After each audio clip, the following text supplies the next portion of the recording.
and critiquing how we go about it. Mm-hmm. So the audience wants Rod out there. Yeah. The Did audience wants Rod. Mm-hmm. Did you see the rumors about the iPhone 14? Nah.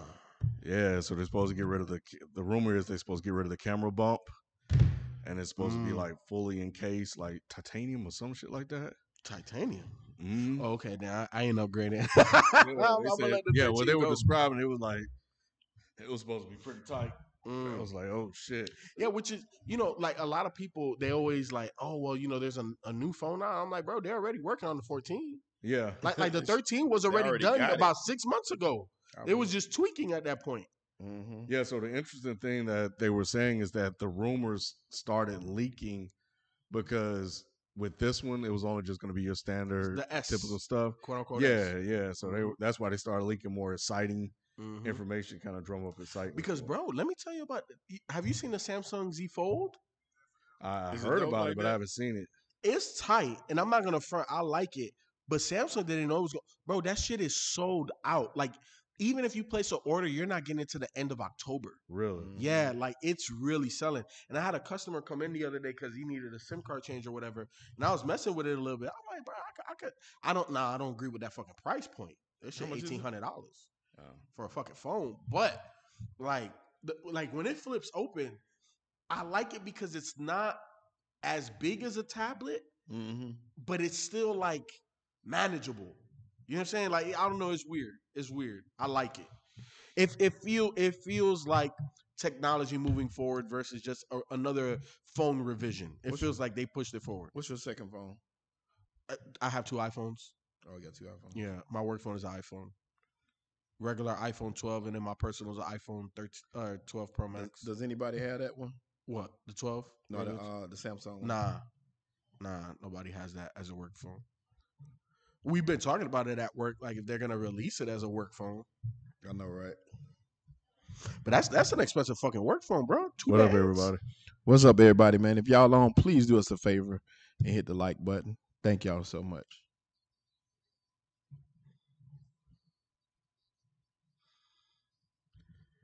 Get to the stream here. There we go. I got an Obama phone. Let me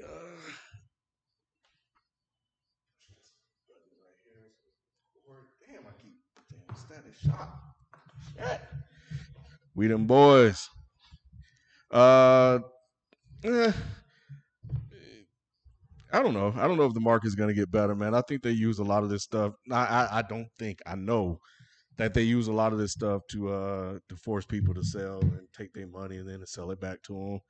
So you just got to be. It's all about risk management and being smart with the stuff that you invest with. But I think it's going to be definitely shaky, for a while, because it's been some uneasiness. And I also think that well, number one, they mad at crypto.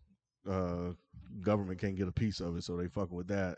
So is China, but also they're trying to shake out all these new damn traders too. So that's why they keep fucking with shit. But yeah,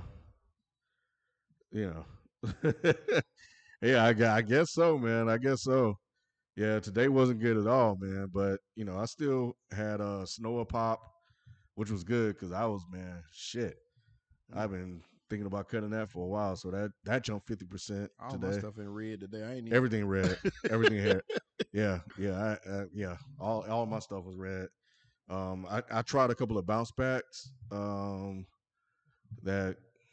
didn't work, so there may be some overnights, and then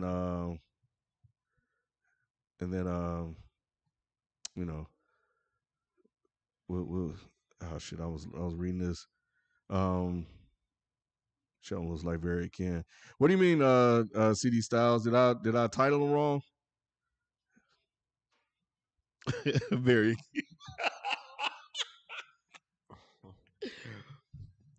But anyway, we're gonna get into it. But yeah, let me know. I know I forgot to upload 2 episodes, so but I did, but I may have fucked up the order. But yeah, just let me know, man. But anyway, let's jump into the show, man. This is the place where sports opinions collide. Dead in Sports. I'm your host, Kenneth B. Ince. Joining me on the show, we got FIFO 24/7. What he do?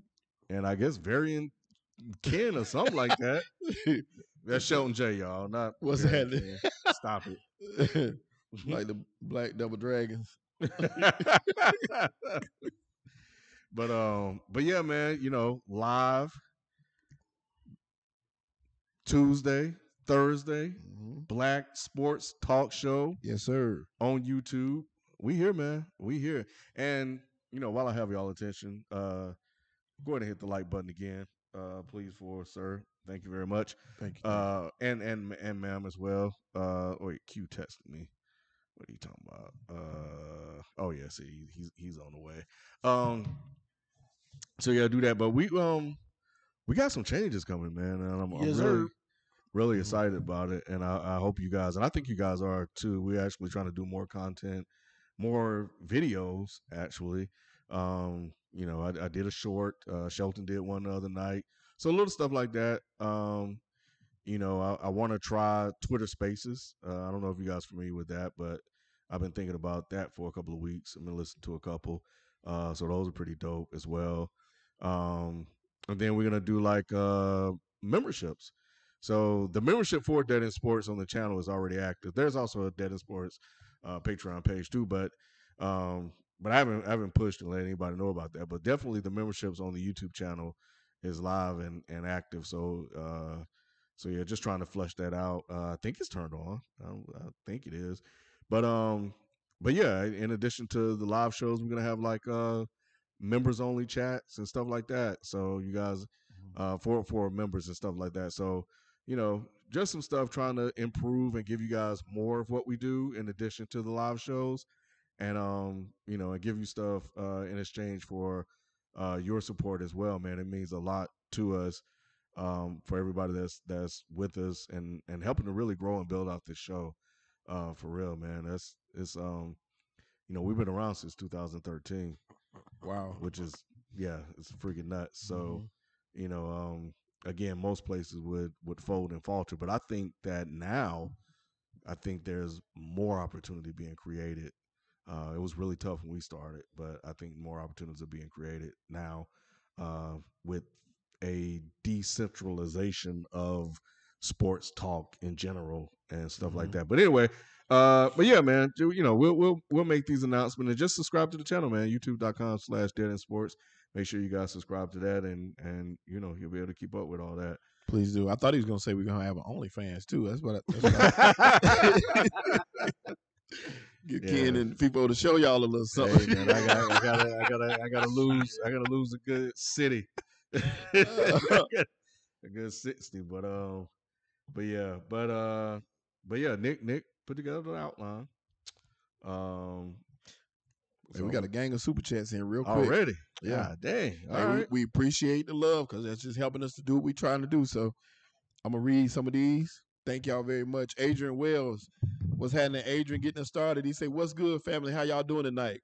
Just like Skip Bayless said this morning. How about them Cowboys? Woo! I know, man. Hey, Woo! Hey, I'm with it. How about them Cowboys, How about them man? Cowboys? Them boys look great. My Super Bowl pick. Awesome. Y'all making me look good. Keep that up, Dak. We can wait on Q on that one. Black Dak. Black Dak. We them boys. What's up, we them boys? What's happening? Ben Roethlisberger should be benched for Haskins. I'm with it. It looked bad. I said it. I said it in the chat. Ben should be benched for anything with 2 arms and 2 legs at this point. Ben just should be benched. Let's put a statue up for Ben and let's keep it moving. Appreciate you, Sway, for being with us since 2013, man. That's dope. Damn, crazy. Yeah.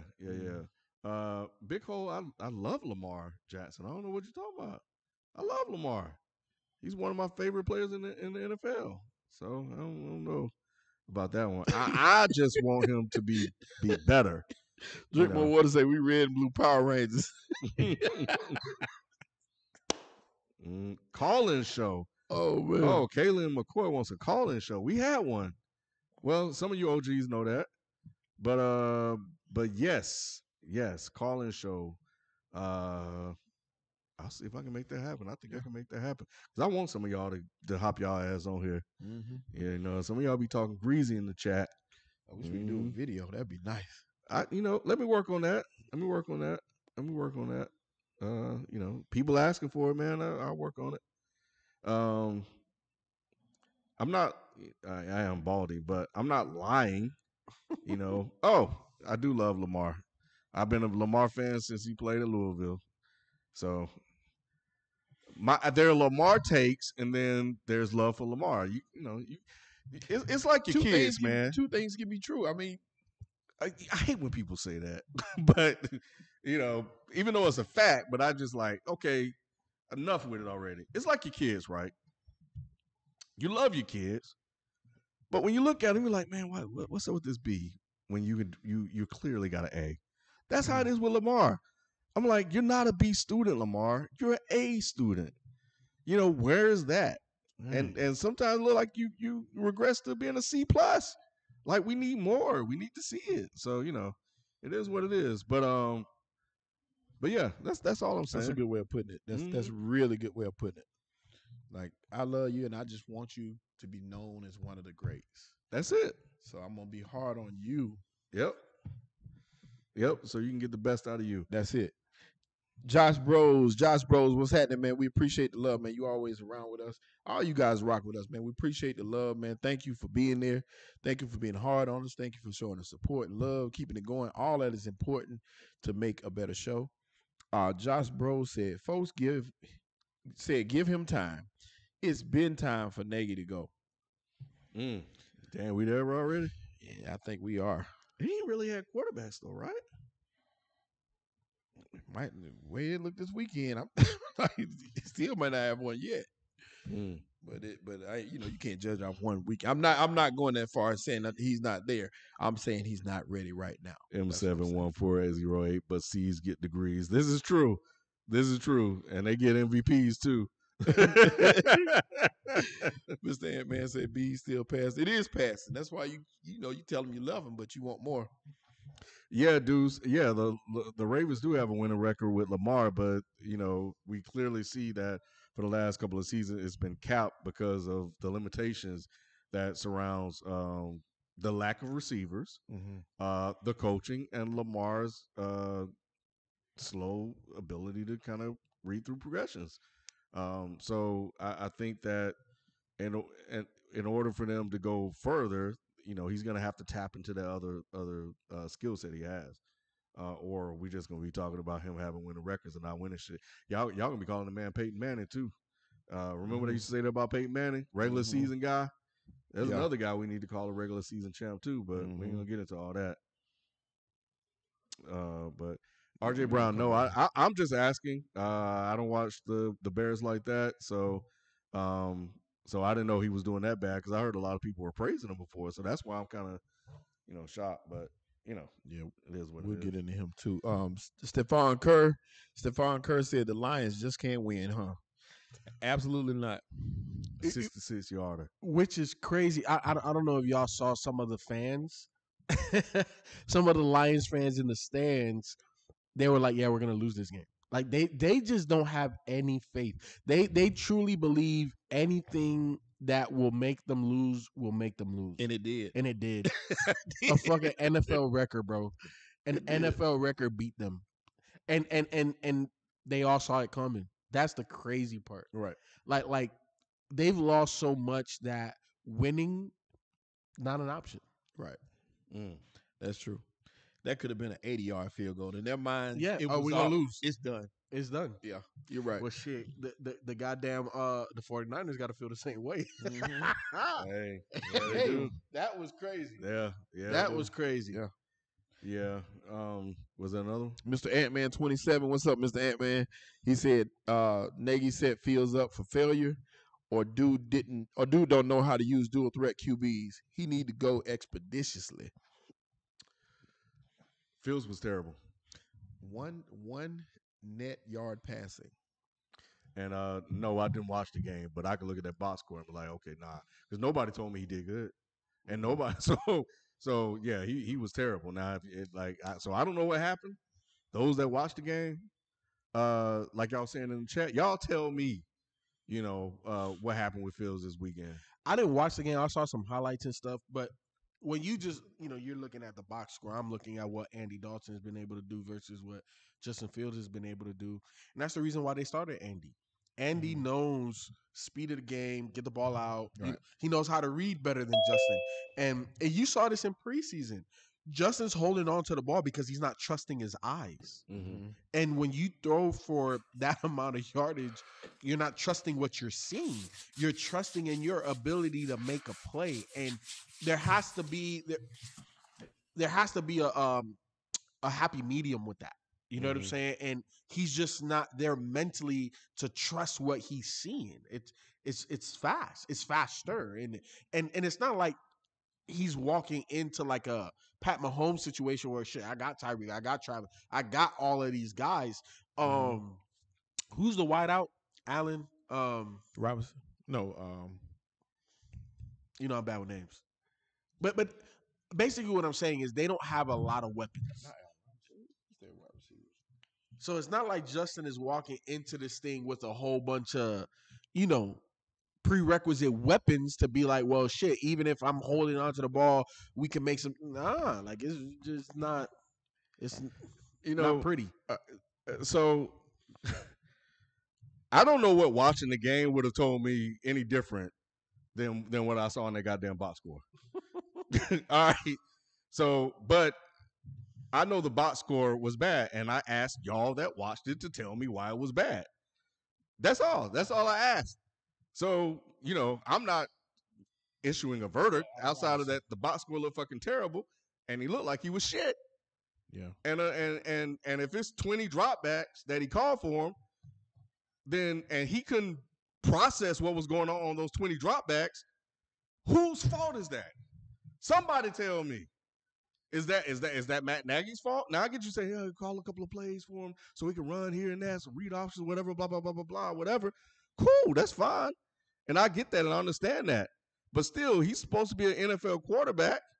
And if he can't process what's going on in the field, which we've heard that he can't do, then he shouldn't have his ass out there. He is not ready. So, and that's it. But, y'all need, look, all right, here's what we don't do on this show. We don't make excuses for these motherfuckers.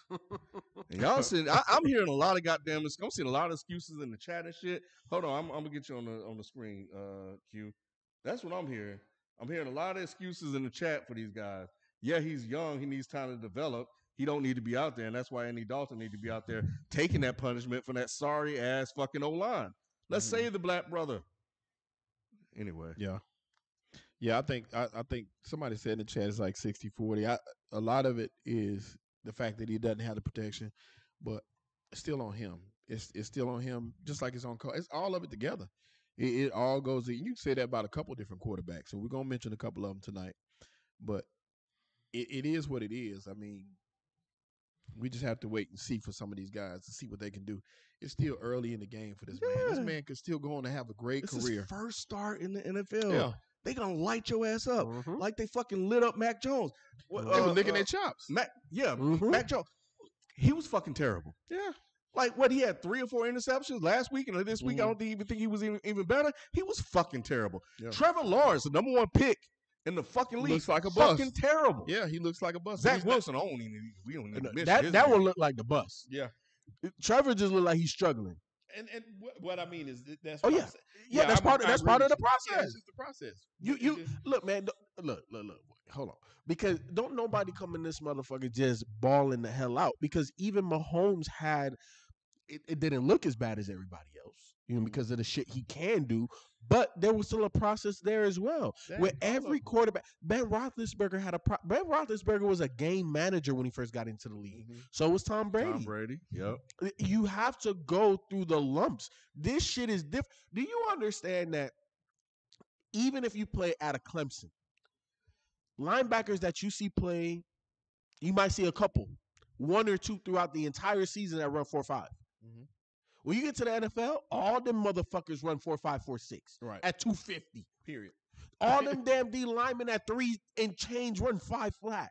All of them. They all like it's you have to trust your eyes, and it takes a little while before you can get to that point, man. So with these rookie QBs, man, you just gotta put the brakes a little bit. Yeah. And to the chat, they need schemes and systems in place that supplements that helps them progress and gets better. Yeah. Yep. Q, I can't hear you. Say something. Can y'all hear me? Cool. Yes, sir. We got you. You were just quiet. Yes, sir. But yeah, in that case, you said it best. Sometimes these coaches want these players to come in and play their systems. That's not how it is now. This ain't high school ball where you coming in and you playing my way. We need to put a system in place for you that makes you look your absolute best, so we can get the most out of this player. Yep. You know what I'm saying? And that's what's lacking with a lot of these teams. And you got the time from the draft until your first preseason game, basically, to get this stuff installed. But you know what, though, Shelton? There's a caveat to that, though. I think the foundation of whatever offense you're going to run has to be rooted in the head coach. And I think there is a little bit on the player of adjusting to how we want to do certain things. And the prime example is Matt Stafford, you know what I'm saying, with the Rams. All of that is Sean McVay, right? And they are taking advantage of Matt Stafford's ability to get out the pocket and stuff, but he's never done that. So he's not comfortable. So they're not calling that much, but it's still part of I still need you to do it because obviously we're only, what is it, week 3 going into week 4 now? Obviously by week 7 and 8, we need to run all of this stuff. We need the full complement of what I envision our team to do. So I think there is a balancing act with it. You know what I'm saying? But I overwhelmingly agree with you where it's more about what are your talents and how do we accentuate those talents? Correct. That's first and foremost. And then the rest of that will figure itself out. But yeah, like I think the idea of head coaches fitting circles into squares, that's yesteryear. Today, you better get on page with what these damn quarterbacks is doing because if not, you don't have 2 years. Right. You know what I'm saying? Salehi, that's the head coach with the Jets. Yeah. He ain't got 2 years with Zach. He better. Here's the thing: how you start cannot be how you finish. This shit looks horrible, and I had a feeling it was going to look this bad. It looks like Sam Darnold all over again. But what does Sam Darnold look like? That's So I've been caping for Sam Darnold because you was the one trying to throw him in the trash, and I was like, nah, Ken, like I see some things. It's a lot of bad things over there, and there's still a lot of bad things over there. But it better look better than what it does right now. Come the end of the season, or he out of there. All right, let's jump into real quick. Go ahead. Yeah. Just I don't want to do this, but we got to do it. Fantasy football updates. I ain't gonna lie, I was down bad, but I came through. Zeke, Get the fuck out of here. Zeke beat me.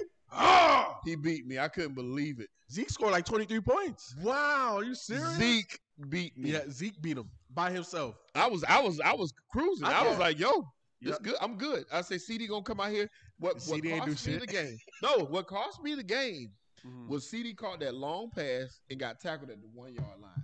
They gave the ball to Zeke and he scored a touchdown. That set everything off. Zeke, all CD had to do was reach the ball across the goal. The goal line was right there. I almost flew to Dallas. And wow.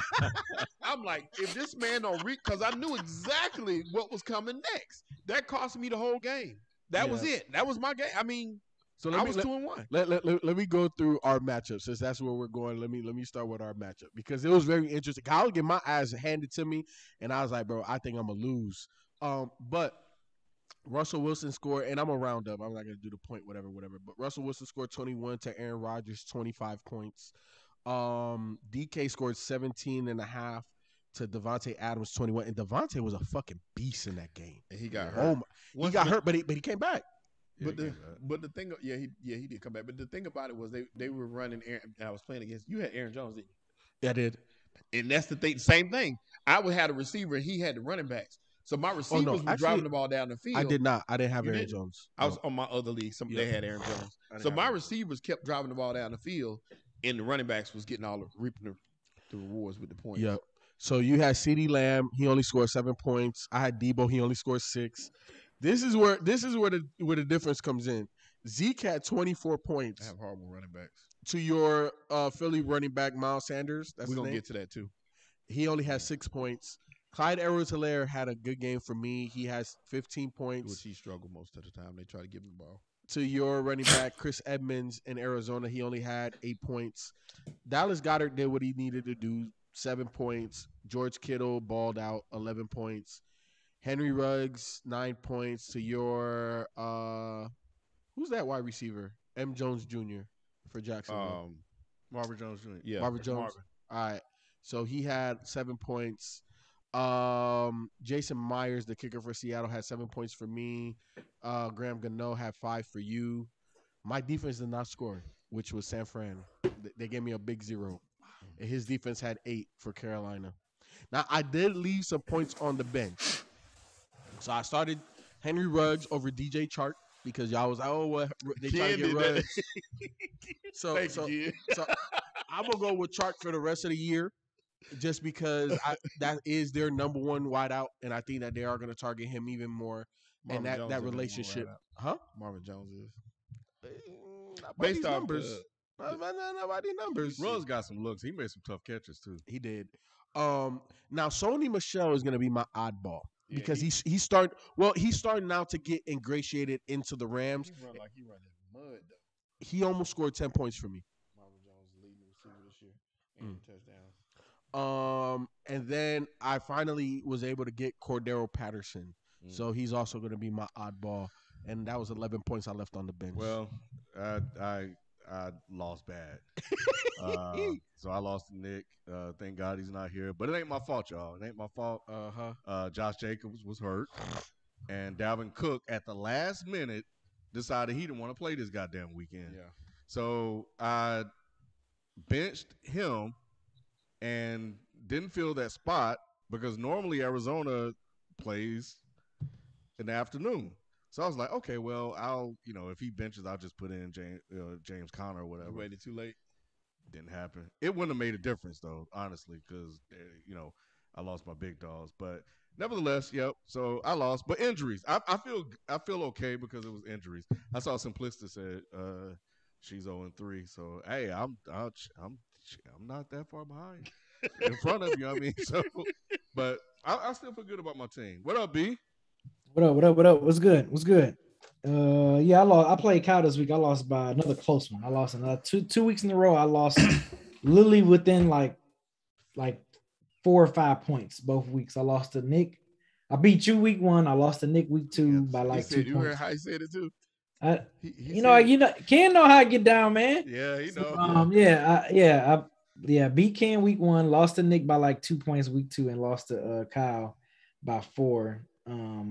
And this past week, pretty much, man. Like nobody if DeAndre Hopkins would at least gave me an average day, I would have won.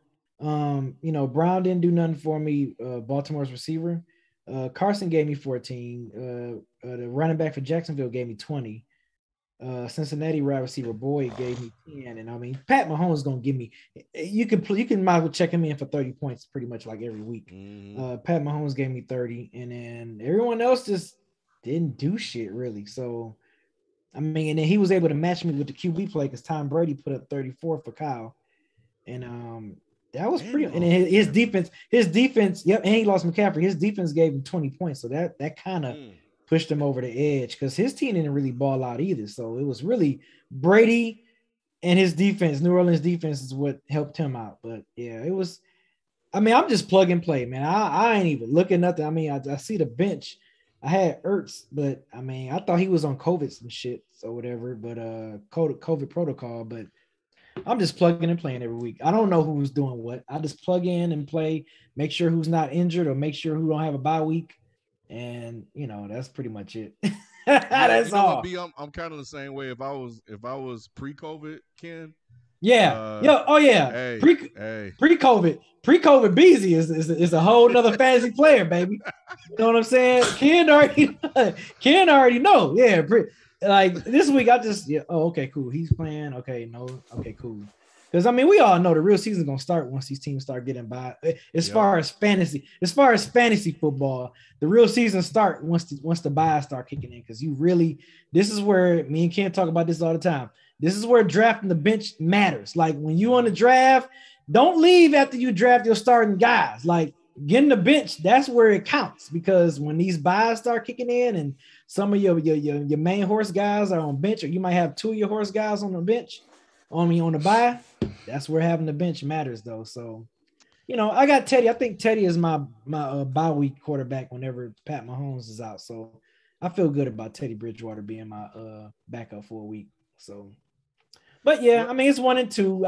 I've started 0-5 and still made the playoffs before. So I mean, I ain't worried, B. And this is like I said, this is we talking pre-COVID Beasley. You know what I mean? Like when I was in it, Ken will tell you we'll start off shitty, and then next thing you know, we a 2 or 3 seed going in the playoffs. So anything can happen. I don't know what COVID Beasley gonna do now. I don't know, but I tell y'all what though, the sun is shining on the dog's ass in this league because Nick is winning, and I have no idea how he did this. I just have no idea because I'm sure he's not good at fantasy football. No, that's what I'm saying. This shit is a fluke. Don't worry about it, man. Yeah. Don't worry about it. This shit happens. Yeah, this shit happens. I ain't worried Ken about said, "Don't worry about it." I ain't worried about Nick at all. At all. Yeah. He doing what the Giants couldn't do. Mm-hmm. That's start 3-0. B, man. What up? Crushing lost this week, brother. For the Lions. I don't know if you call any of that. I mean, don't call him brother. Like, don't call him brother. Like, that was a crushing loss. Look, bro. I mean, of course, I didn't watch the game and like that, but yeah, of course, everyone, my dad, Meech, my homie Glenn, like everyone was hitting me up, like saying, like, damn, like the Lions is probably the most cursed team ever in NFL. And yeah, I mean, when I looked on the app, the ESPN app, and saw what happened, I was like, oh shit. Damn, he would get a record kick against us. And I saw in the chat, Manny, shout out to Manny. He was like, damn, B, y'all finally about to get a win. So, I wasn't paying that no attention. I think Augusto at the studio. So, I wasn't paying that no attention. He talking about, oh, my bad, I spoke too soon. I'm like, you gotta wait with Lion games. You gotta wait to when the clock says 0. You do, and to see if our score is up. Every time the Lions play, bro. I know you don't do this, but I just imagine you like on some Florida Evans shit. Like damn, every time, dog. Like y'all be getting the worst luck, dog. I be telling people people whining here about the Falcons and all that stuff, talking about how they give them heartaches. I'm like, y'all ain't feel shit until you a Lions fan. Like, until you a Lions fan, don't tell me shit about pain and sorrow your football team has gone through. Like, you ain't felt nothing yet, bro. Like, trust me. Over the last damn near 30 years, dog, it's been like this. This is what we always feeling. So, it's fine. I mean, I expected with the Lions at this point. If the Lions would have won that game, I would have been surprised. I'd have been like, oh shit, they put it out. Like, oh, crazy. I thought y'all had, man. I turned the TV. I was just like, never think we had it. Never think. Lions game. Never think that we had it. Never think that, because we don't. I'm telling you, we don't. This shit's crazy. It is. I'm just waiting for NBA season. I told people when we was at the shoot Sunday, I am so fucking excited for the NBA season. Like I'm ready.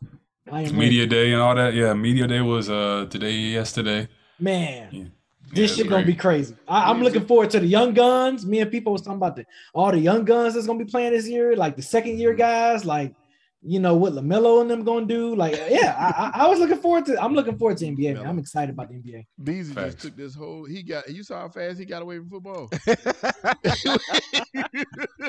I'm ready. I'm ready for NBA, man. The sun don't shine in Detroit. Man. Yo, B. Yeah. What up? Simplistic Grace just brought it up. Them motherfuckers booed the owner, bro. Yes.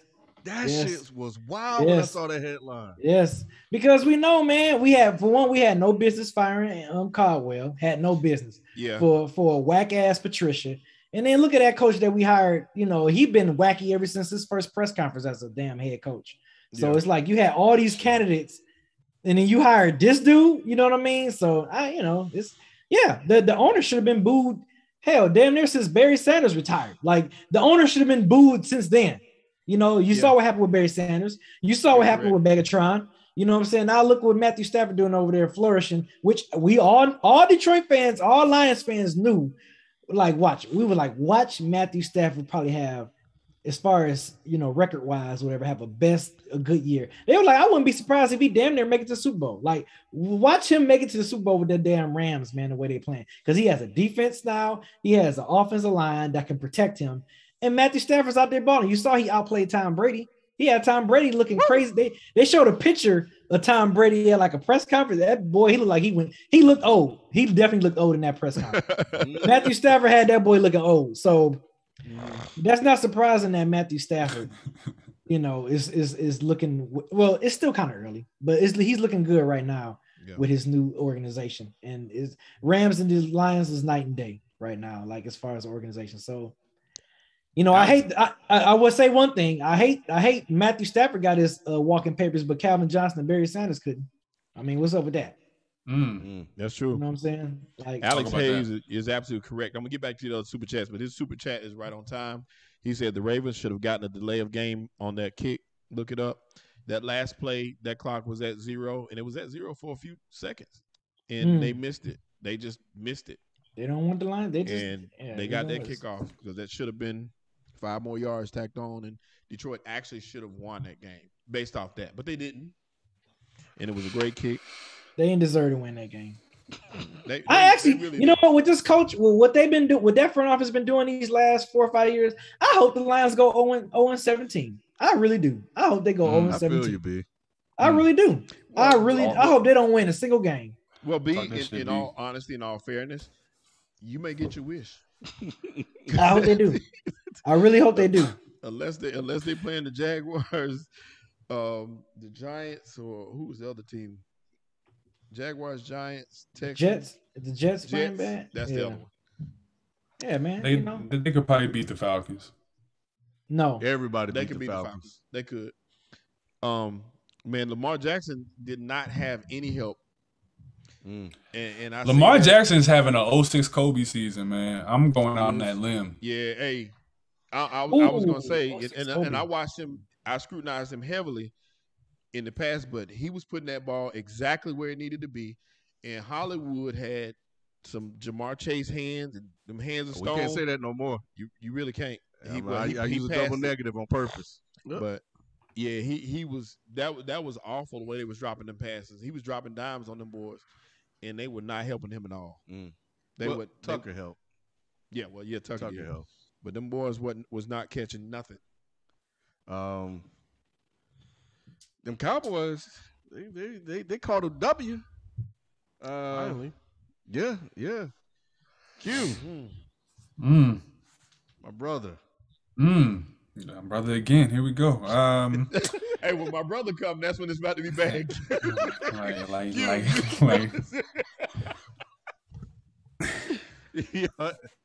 So whenever Ken say my brother on Dead End Sports, my brother, you know it's about to be some shit. Pretty much. That's he about to do you like Nino Brown. Right. And my brother's keeper. Nah, right. Brother, you're not. Right. But yeah, man. Let's I just need all the Eagles fans to come to the front of the congregation because it's time to come to Jesus. Like y'all niggas need to sit down. Sit down. It's time to sit down. Because all this bullshit all offseason, Jalen Hurts, he can do something. Yo, Nick Sirianni, you gotta believe. Fuck all that. All that gas, all that self-belief, all that, just blown out of proportion. The takes that I was seeing this summer, we shouldn't trade Jalen and picks for Deshaun Watson. The fan base was saying that. And they were saying that. And all offseason, I said, y'all are insane. The O-line is bad. The defense is old. The secondary is non-existent. The skills positions players suck. Jalen Hurts underthrows balls. The coach is a fraud. Howie Roseman has been stealing money from this organization from jump. Jeffrey Lurie is one of the most egotistical, narcissistic owners in the NFL. And like I said, this team is the 4 to 5 win team. Max. Let's not, and not Kellerman, but Max. And I need y'all to know, because all the Eagles fans who have this it's just unproven belief. When a woman that you're dealing with continues to cheat on you, you should expect and know that she's a cheater, right? And know that she's gonna do it again, right? Howie Roseman, Eagles, been doing this for 20 years now, drafting players who don't see the field, drafting guys who get cut after 1 or 2 seasons, overdrafting talent, taking chances on injured players who don't end up panning out. And what you're seeing right yesterday was all of that, a culmination of all of that. So I need all my Eagles fans to just do me a favor. Please sit down. Sit down and recognize that this team is absolutely horrendous. Jalen Hurts is not that guy. Neither is Nick Sirianni, and neither are our skills position guys. The balls are coming out late. The O-line can't protect anybody. And the defense can't defend the middle of the field to save their lives. We haven't drafted a linebacker in 4 years. It's just a complete top-down failure, and people need to know this, that it is Howie Roseman who is going to continue to be the plague on this organization. And it doesn't matter if we have 3 first-round picks next year. It don't matter. If you give a monkey $1 million, they'll use it as toilet paper. It doesn't matter. So don't talk to me about, oh, we got this bright future. The Eagles are in a rebuild, but until Howie Roseman is able to either be fired or step down and his power be diminished, we're going to continue to be in this position. So my Eagles fans, I love y'all, but we got to shut the fuck up sometimes and just watch how the season goes. That's all I'm saying. Hey, let me ask you a question on that, because we did debate on this yesterday, but I'm not debating you on this today. Because I'm not saying you're wrong. My question to you and everybody in the chat that's calling Jalen trash and he this and he that, he's not that guy. Where is that coming from? Meaning, how can we tell that quick with him? But are we saying that about Justin Fields too? Are we saying that about these other guys? Like, because Sam Darnold got 3 years. Mm-hmm. Why is Jalen Hurts only getting a couple games? What's the difference? Like first of all, just adding to that, but before anybody answers, Jalen has less than 10 starts in the NFL. Correct. Less than 10 starts. That's my only thing. And then you know, I watched him in college. He wasn't all that in college. He wasn't all that in college. And let's not act like he didn't get – he got benched. He got benched for a freshman in a national championship game. Yes. So let's not do the fact that Justin Fields had a much greater college career than him. Sam Darnold had a much greater college career than him. And their individual talents shone through. You guys are 100% correct in that, but there's a guy named Tom Brady who had a kind of mediocre college career as well, didn't he? Don't do that. I'm just saying. Please, what I'm saying is this man has don't do no this. height. What I'm saying is, Sheldon, you don't have to do this. Sheldon, you don't have to do this. This man you don't have to do this up and down this list. Now, there's a quality that I look for in players that I see in Jalen Hurts that I'm missing in a lot of other players. The fact that man never quit battling. He was getting his ass handed to him, and he kept coming back. And y'all know good and well as I do that offensive line with 20 penalties. Let me tell y'all something about the game yesterday. This is something that I don't know if y'all saw this or y'all recognize this or know this, but they ran the ball with their running backs the fewest time in NFL history yesterday. They ran the ball 3 times. Okay. 3 times with their running backs. That's the fewest amount of carries in an NFL game in NFL history. So what that tells me is you got people out there that don't know the game plan, that don't really know what's going on, and you expect them to put this guy out here and this guy to be just magic all of a sudden. No, he's not going to be that. But once again, he stayed in there and fought. Give that man some credit. Give him something. Shelter, man. Philly don't give a fuck about that. I'm gonna be real with you. We don't give a fuck about that. I'm gonna be real with you. It comes down to the fact that he's underthrowing balls by 10 yards. Devontae Smith is right on his route, and he's late every time. We're seeing that he takes one read and bails out the pocket, runs into defenders. And in the last 10 games, as FIFO's talking about, FIFO in the last 10 games, he's fumbled 8 times. Correct. And thrown 3 picks. Correct. So here's what I'm saying. Are y'all saying the same thing about Zach Wilson? Zach Wilson. No one cares about the Jets. No one cares about the Jets, bro. Like it's two different. It's 2 different playing fields. Like no one expects the Jets to be good. I'm not saying that the Eagles are this premier franchise, but Philadelphia is at least top 5 sports market that people at least expect relevance from. So if he was on a different squad, it would be okay. Probably because people don't expect certain things from Zach Wilson. That I can get with. I get that point. Then I get that. Everybody like he's not it. He may not be that guy in Philly. Y'all, yeah, that's what you're saying. He's not the guy in Philly.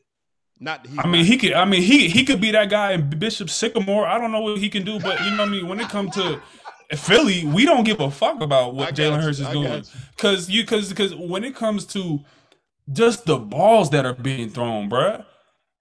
Nah, Sheldon, like, dude, like, let me answer, I don't care. Let me answer. You saw that interception. That ball was underthrown inside. Even if he drops it, even if it's just a drop, that's a badly thrown ball. Jalen Reagor is on the 10-yard line. The ball didn't even make it to his hands. Well, I'm glad you guys in the chat are not coaches. Let me say this about why I say what I said about Lamar as opposed to what I'm saying about Jalen Hurts. Lamar is on another level. And if anybody knows me, you know I'm heavily critical about those guys who are on that level. Like we just talked about. I expect greatness from Lamar. I've been capping for him. I've been talking about this man forever. So I'm hard on Lamar because I want him to be the best. I don't think Jalen can't carry this man's lunchbox, but he's not as bad as y'all are saying, is what I'm saying. That's my point. He's not that bad. Is he as good as you saying? I ain't say he good. I ain't even say he ready. He's not ready. What I'm saying is he's not as bad as half. So what are you saying then? What are you saying for is effort. I'm saying he can't be that guy. You gaslighting me, bro. But be that guy for he who? He can't be that guy. That's what I said. For who? Oh huh? For who? He can be that guy for anybody if he had the right protection, the right coaching.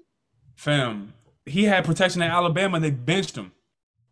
What does that mean? What are we saying? Bro, it's college. Bro, Sheldon, if in college you're getting benched for freshmen in national championship games and you have to transfer because they got unseated you. What does that mean, man? What I'm telling you what it means. If your skill level is not even that of a freshman who you get benched for, what are you thinking you're going to do in the NFL when you actually have to be able to read? You can't talk and listen at the same time. So if you actually are trying to understand what I'm saying, the Eagles, we do not care about he can be the guy. Bro, we're giving you the chance to be the guy and you're not making the necessary throws with a clean pocket. You're fumbling the ball 8 times in the last 10 games. And You've done 3 picks. So you cap for Wentz, so you rather have Wentz be out there. I've said, and here we go, trying to change the conversation. I'm staying right here. I'm saying what you said last night. No, sir. I'm staying on this highway. I'm staying on this highway. Don't get off on the exit. Did you stay on this highway with me? Ride with me, Sheldon. Ride with me. Don't get off on the exit. Did you? I'm talking about. We should have kept Wentz last night. Yeah, I said that if for all this, what's the point of changing regimes if the regime is going to be worse? If the new regime is going to be worse? If Sirianni and Jalen Hurts and whatever his name, Rich Gannon, whatever his name is, Jonathan Gannon, who are offensive coordinator, are going to be this much worse, we should have just ended up keeping the other guys. But the only reason we didn't keep them is because Howie wanted to increase Wentz's trade value because Doug wanted more input in drafting because Howie's a bad drafter. So if we were to do all this just to trade up for a second-round pick that we're not even going to keep in the end, do you see how asinine that is? That's so asinine, bro. Like, it doesn't make any sense to trade up for this guy who can't make throws just for us to, in a year or two, when we realize he's not the dude, to trade him. So, yeah, I would rather keep Wentz, not because, Wentz is the guy, like you're trying to make it seem like in this narrative. I'm saying that what's the point of expending draft capital if you can do this and keep Wentz and be terrible and draft the QB and keep your picks? It doesn't make any sense. What I'm saying is get a young man time. Man, the young man done have time. Eagles fans done had time for our whole lives. We tired of that, bro. We ain't trying to hear just give the QB more time. We done seen QBs come in this league and show promise. I'm not saying they came in and torched the entire NFL, but we didn't see them show so much promise all over the NFL. And we trading up for this guy, he got to do more than 10-yard ducks. He got to do more than just checking the ball down, average depth of target, as you say, 7.8 yards. You can't do that and expect to be welcomed by the fans. That's just not going to happen, bro. You got to make those throws. Devontae Smith is out of his break, and the ball is late every time, Sheldon. It's late every time. That some balls hit Devontae in the hands, and you saw it. I sent you pictures of it. Man, one pass. One pass. We gonna sit down and we gonna watch a Philly game from top to bottom. And once again, I don't disagree with you. The man is not ready. Didn't Devontae win a Heisman? Yeah, he did. The man is not ready. I ain't saying that man ready. I don't think so. I never wanted him to be put in this position because he's gonna be looked at like he's looked at. I said that. I didn't want him to be the starter. Oh my God! I said that. I wanted that man to learn. I wanted that man just like all of them. He should start in place of Wentz. I said he should have put him in place of Wentz that year, but I didn't want him to be the man right now.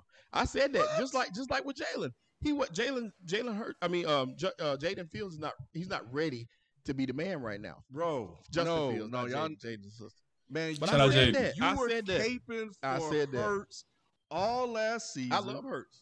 I do. I know you were caping for him all last season. What do you love, bro? Like his personality? Like we don't care about his personality, bro. I love his moxie. I love his leadership. Man, Moxie ain't putting points on the board, bro. Like we really don't care about that. Like you gotta throw the ball, bro. But so what I'm asking is, who in this offense would put points on the board? I just don't know how it can be done. Anytime you're on the side of Max Kellerman, you probably need to change your position. Because Max Kellerman was the same person on there that was sitting there caping and saying, oh, Jalen Hurts is the man. Put Jalen Hurts in a lot. And Jalen Hurts got in. I think he won like one game and he won that first was game. Like bad the rest, but everybody overlooked was kind of saying the same. Oh, but look, they have so much energy and they're doing this and they're doing that. And the man was not winning because the infrastructure around him, which Q spent a hell of a lot of time last year trying to explain to y'all, wasn't in place for average QBs to win. Correct. And we're seeing the results of that. So Wentz got a lot of the blames. Wentz was bad, which Q acknowledged, I acknowledged Wentz was bad, but Hurts wasn't going to be any better because the things around him are not better. It's like Ken, his stats projected, Hurts' stats projected out. If you played him the same amount of games last year as Carson played, he was going to do worse than what Carson was. So I'm saying, oh my goodness, not Carson is the greatest quarterback of all time and we needed to keep him. I'm saying, bro, what is the point of expending draft capital to go get this guy if he was going to be worse than what we already had is a bad QB right now? You might as well just tank with Carson, clean house. Stop trying to put a Band-Aid on the fact that this organization from a top down has been an absolute failure since the Super Bowl. We've given out legacy contracts to washed up talent. Guys like Fletcher Cox have fallen off. Guys like Brandon Graham are too old, tearing their Achilles now. Guys like on the O-line, like Andre Dillard, Brandon Brooks are hurt every single year. Everything from the medical staff, the training staff, the drafting, the GM, the owner, the QB, everything is dysfunctional. So I need y'all to hear me when I say this is a bad organization. This is not just, oh, Jalen Hurts is the problem. I never said that he's the only problem or the root of the problem. I'm saying that he is a part of this problem. And he does not look like the guy who we need to build around in the future. That's all I'm saying. And I'm not saying that he can't go nowhere else. He could probably go somewhere else and be a nice little backup. But I don't see starter in the NFL with Jalen Hurts. He doesn't have the arm talent. Yeah, and the negative to it is Jalen's gonna pay the price for it. Yes. And then because like everybody's looking at him now, and they were like, "Oh my God," they already called him Tyrod Taylor, and Tyrod Taylor can, he keeps the job by default. So so I don't know, we'll see, but I think even on the telecast, even the receiver did fall down, but I think. Peyton Manning was like giving like QB insight, and I know he's Peyton Manning, so he can see and read stuff and react to stuff a lot faster. But he was saying, that certain things that Jalen should have did on that throw before he even threw it. So anyway, but yeah, I just, it was a big and you know what? Shout out to Dallas, man. Let me be real. Shout out to Dallas. I want to say that Dallas played a great game, and Dallas' defense looks like they're building a nice little culture there. I talked some shit about Trayvon Diggs, and I might have to eat that right now because Trayvon Diggs had a dope interception. Michael Parsons looks like one of the top 6-7 guys in this draft. And from what I'm seeing, Dak Prescott, he's putting together everything he needs to, and the offense is really starting to gel with Pollard and Zeke and a nice little 1-2 punch. So I don't want to just make this all about, oh, wait, the Eagles was just so bad. Dallas made us look terrible. And the Eagles are also bad, is what I'm saying. So is he proving that Dak so far proving that because he got paid, right? Yeah, he got paid. Yeah, that he's definitely earned that contract. Yeah, I agree. He definitely has. And Diggs has had a pick in every game this year. Wow, that's crazy. Yeah, he has a pick. He's killing. Yeah, in all 3 games, he's playing like he wants to be the man. And him and Parsons both are looking outstanding. Parsons may be rookie of the year. That defense looked fast last night. Yeah, they was all over the place. Yeah, man. They was all over the place, and Yeah. I couldn't tell whether, like we said, I couldn't tell if Philly was that bad or if Dallas was just that good. But their confidence level was through the roof playing in that building. You could tell it's emotional having Dak back home that's the first time he played there since the injury. So it's a little emotional there, and they looked like they wanted it. And he's the leader of that team. And they figured it out. They figured out more than anything else. What I saw and I was mad about because it cost me the game with FIFO is that running game looks tremendous right now. Just run the fucking ball. And they're gonna go away from it next week. They are. That's so. Because that's Mike McCarthy. I don't think so because they're using the 1-2 punch like they should. Pollard, Zeke. Yeah, they are. They're using it exactly like it's supposed to be ran. So they both getting their touches, and they both can be on the field at the same time. So they doing what they killing it right now. They killing it. But that defense looks 1,000 times better than it has in the past. And I'm talking about everybody look quick.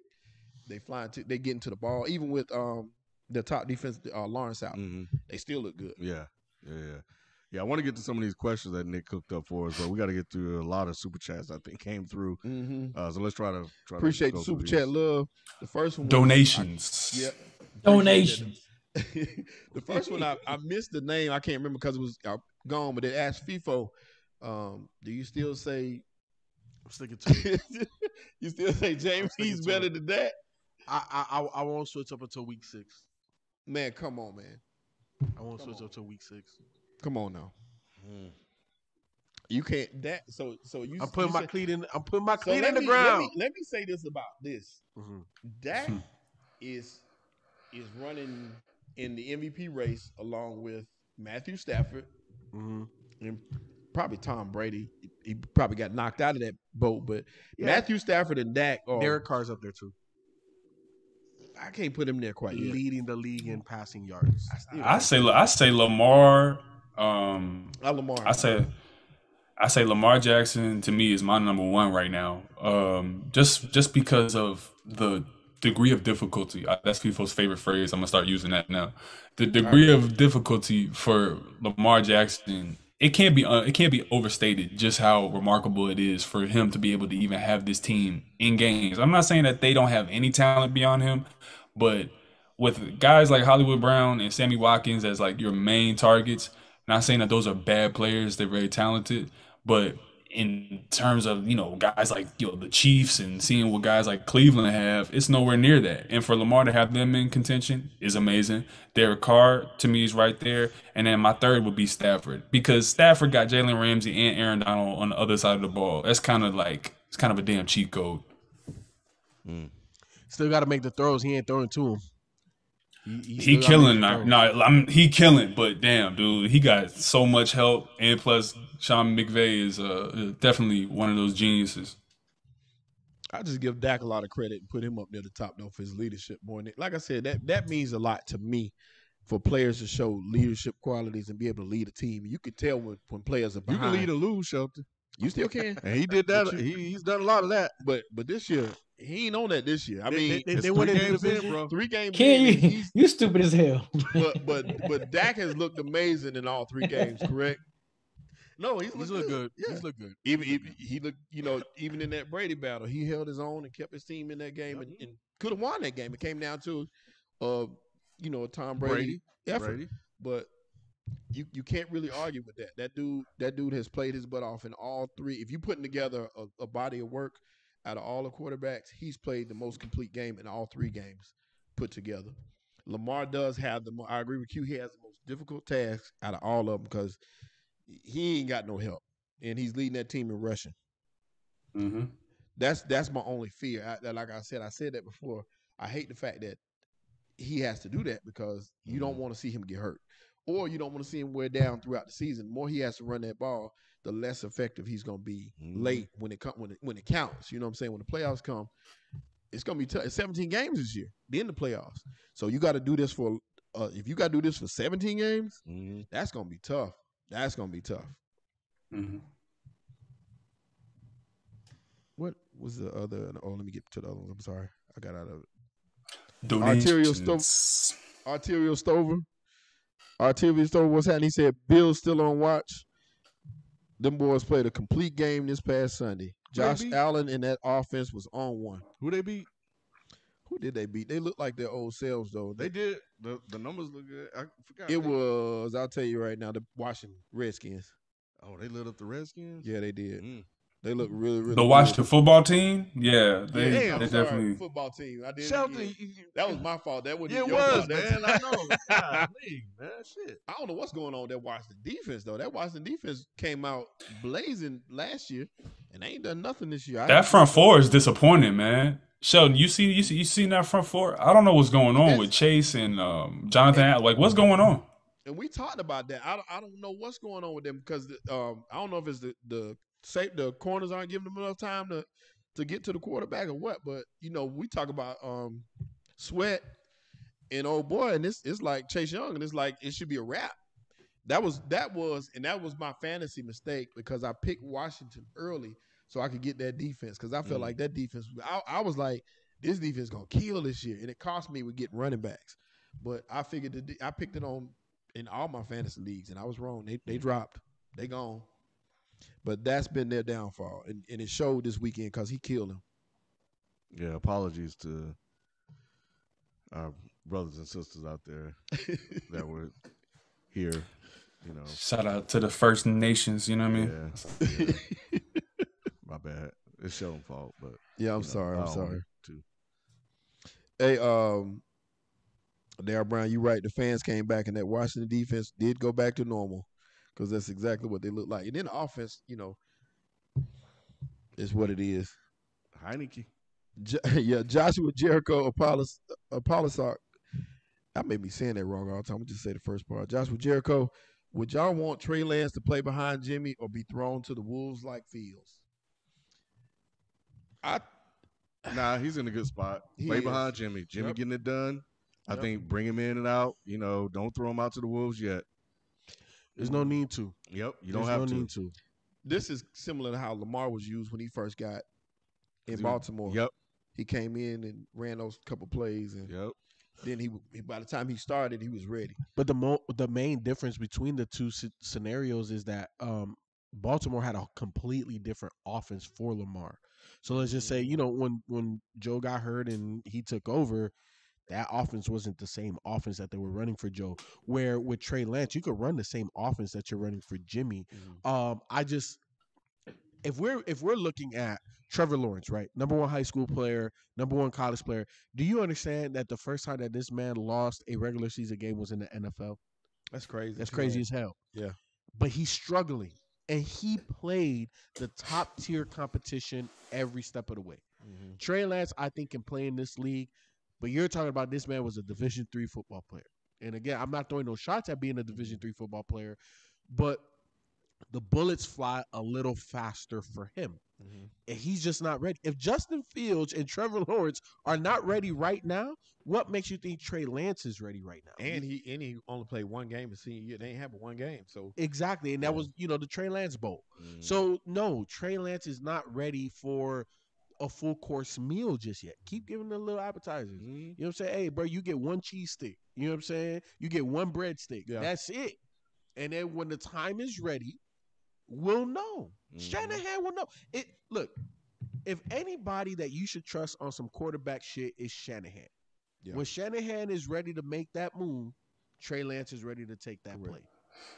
And we was misled too. But we weren't misled. We a lot of people jumped the gun in the preseason with these quarterbacks because they came out there, they flashed. You know what I'm saying? We see the highlights of Justin Fields in practice, and everybody was like, "Oh, he needs to be playing right now. He needs to be playing." Same thing with Trey Lance. Mm-hmm. They need to be playing right now. Everybody thought, put these guys in now. They're ready now. It's still a whole nother league, boy. And anybody you've ever talked to that went from college to the pros will tell you that the speed of the game is faster. You got to adjust, and it takes a second for some people to adjust.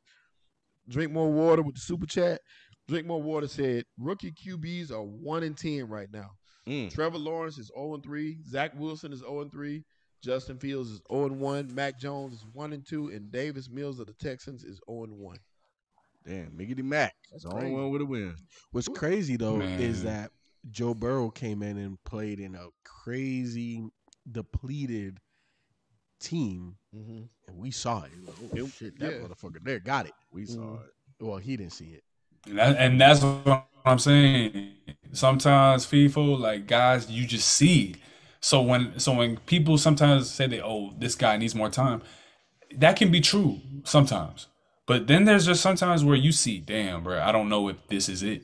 And there's just times when you see a guy like Joe Burrow, a guy like Pat Mahomes, a guy like Herbert, and you like, that's that. That's that right there. You know what I mean? And it's just one of the hard things about evaluating QBs.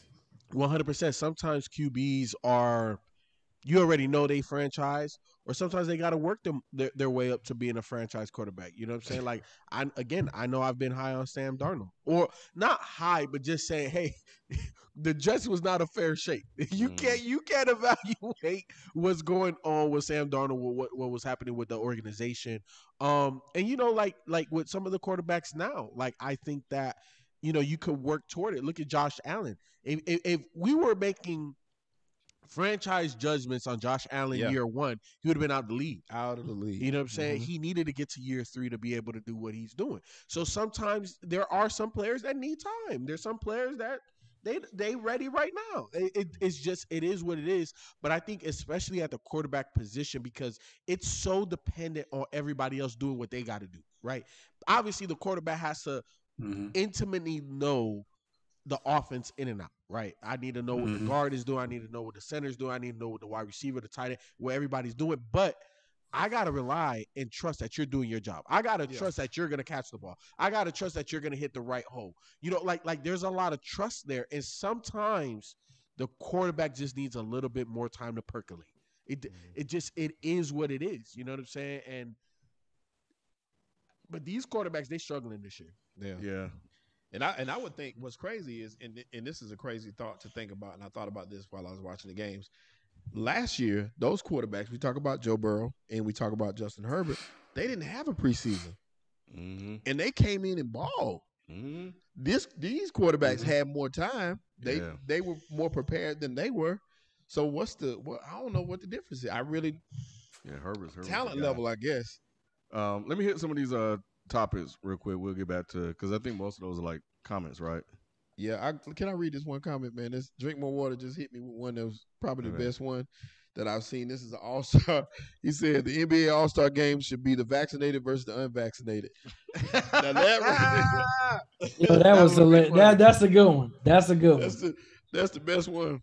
Yeah, I know that they've been asking about Kyrie in the chat and something else. So we're gonna try to get through a couple of these real quick, and I'm not the one shot he won't take. Yeah. It's the one shot that nigga won't take. God damn, bro. Oh man, wow. God damn.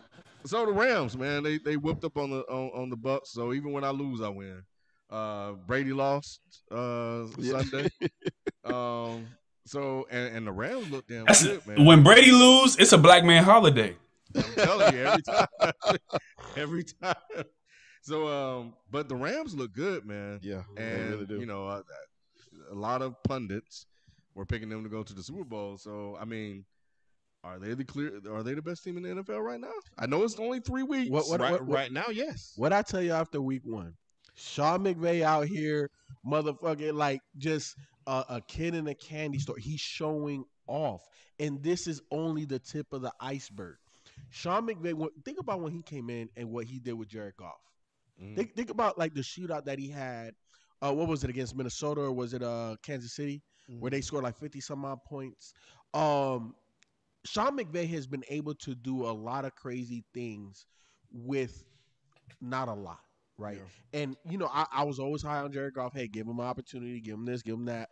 I think he's still a great thrower of the deep ball, but he's not Matt Stafford.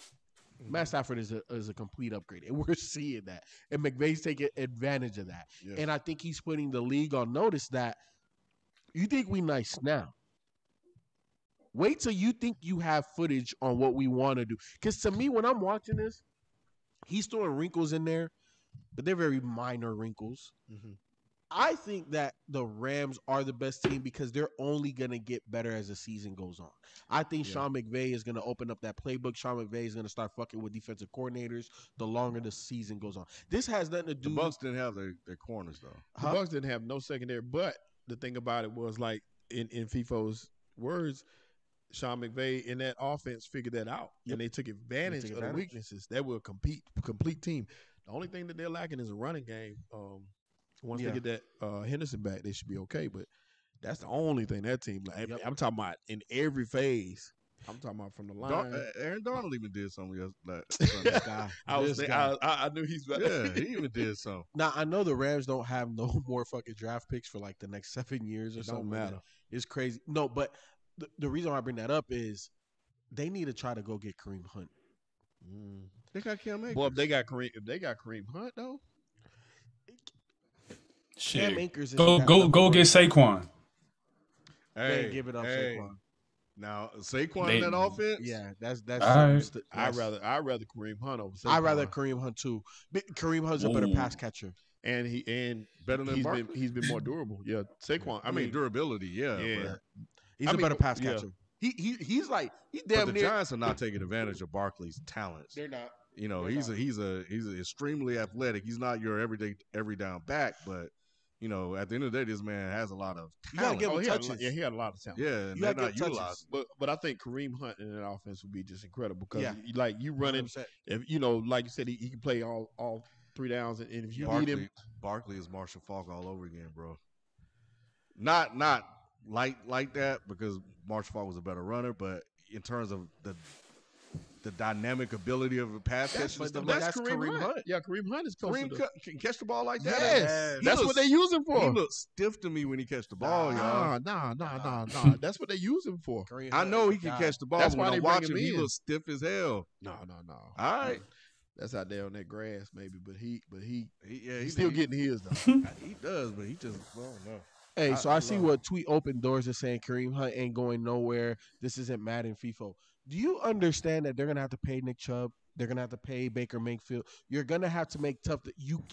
Kareem Hunt is a luxury right now. You're not gonna be able to. And keep he making like $13 million. You want to know something else? Oh yeah, Kareem Hunt. Was interesting when we talk about quarterbacks and organizations. Like Jared Goff ain't doing shit. Nothing. And Stafford is unleashed. Yeah. Like look at just going from the Lions, where he had to overcome that organization, to an organization and a coach and a system that fully suits his talent is making a world of a difference for now. So, but yeah, they beat Brady, but without that real Bucks defense, it's hard for me to kind of give them that nod just yet. And we saw what happened last year. Chiefs whooped up on the damn Bucks. And what happened in the postseason. So, I'm not getting too excited about it. But you just said right now, and that's why. And the only reason I say that is because the Bucks aren't completely healthy. They're not their complete form. But like I said, the Rams are rounded out right now. Jay Gordon. Nobody said Hunt was better than Saquon. That wasn't a statement. We said he would be a better fit there with that offense, being able to move him around because he can kind of play some receiver too. That's kind of where that came from. He's not better. He's not better than Saquon.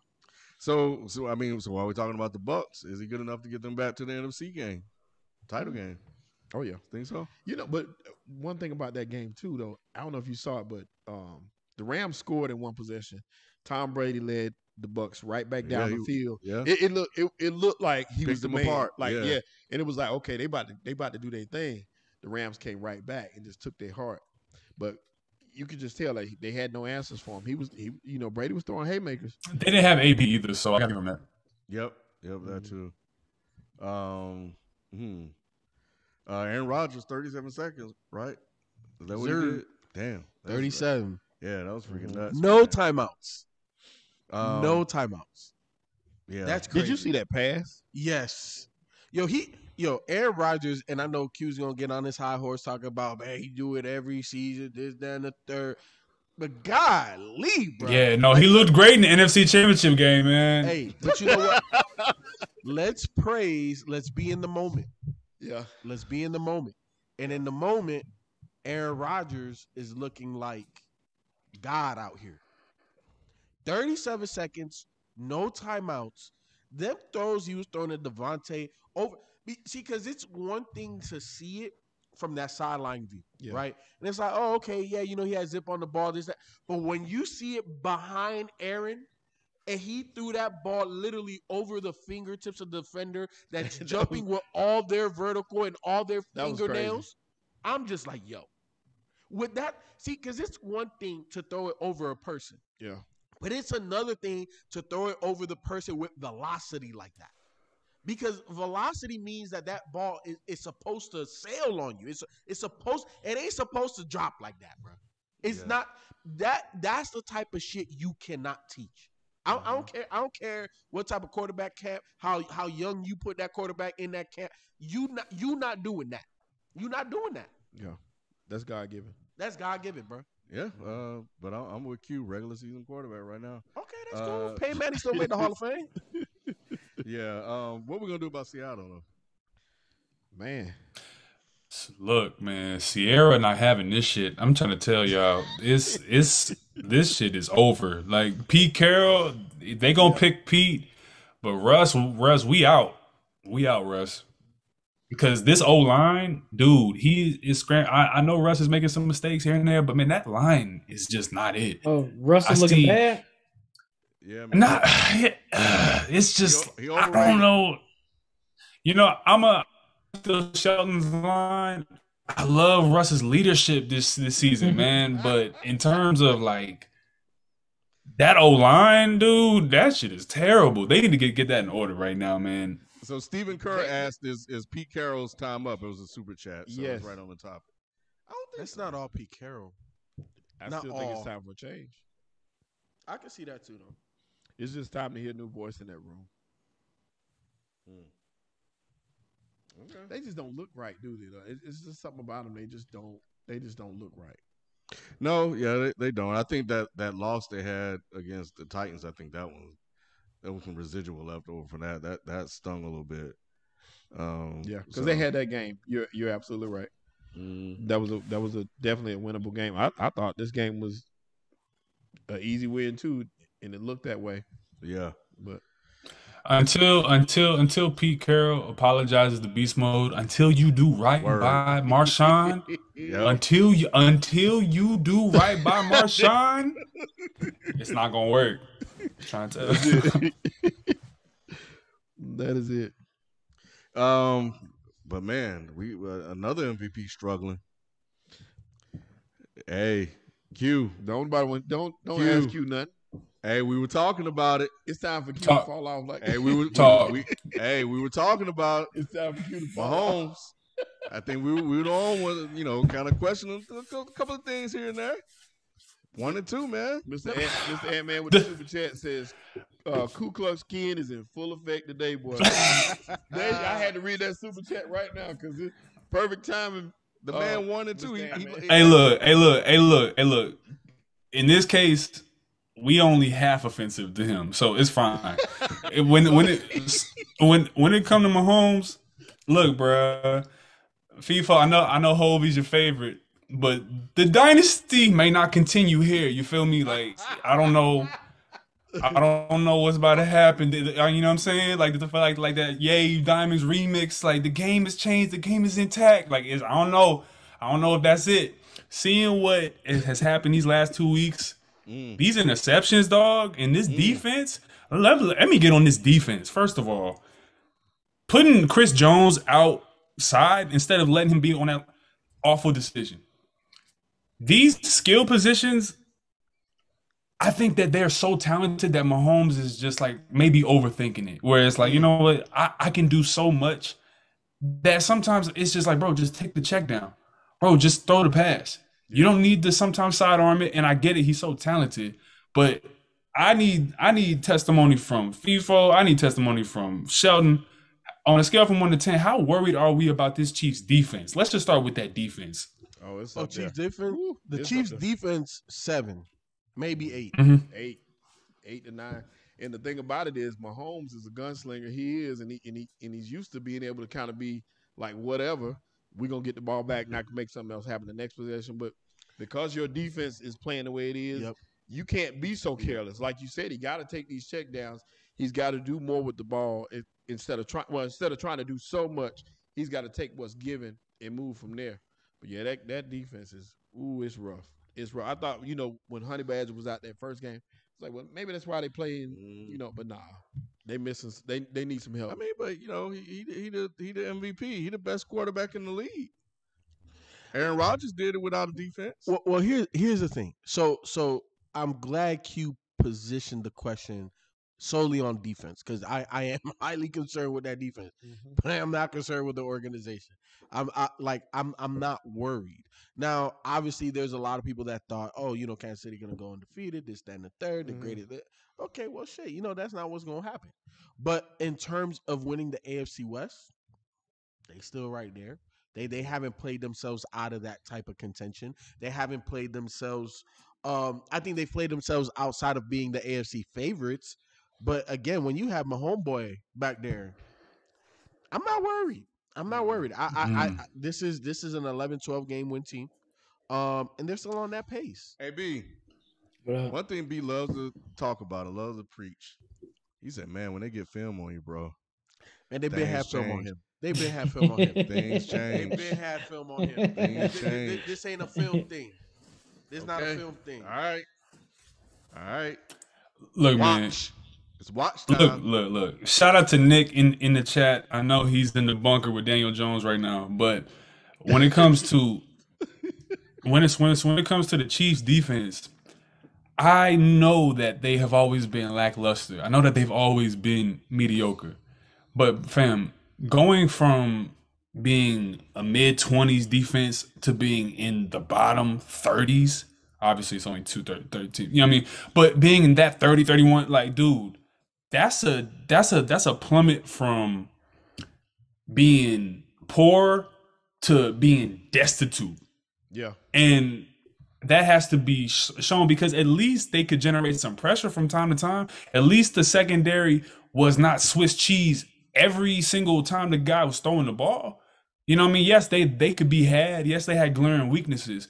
But the Chiefs defense these last couple years was not to this degree awful, is what I'm saying. It was definitely degrees of bad. It was not this bad, is what I'm saying. And that has to be attributed to the lack of secondary. Tyrann Mathieu can only do so much back there.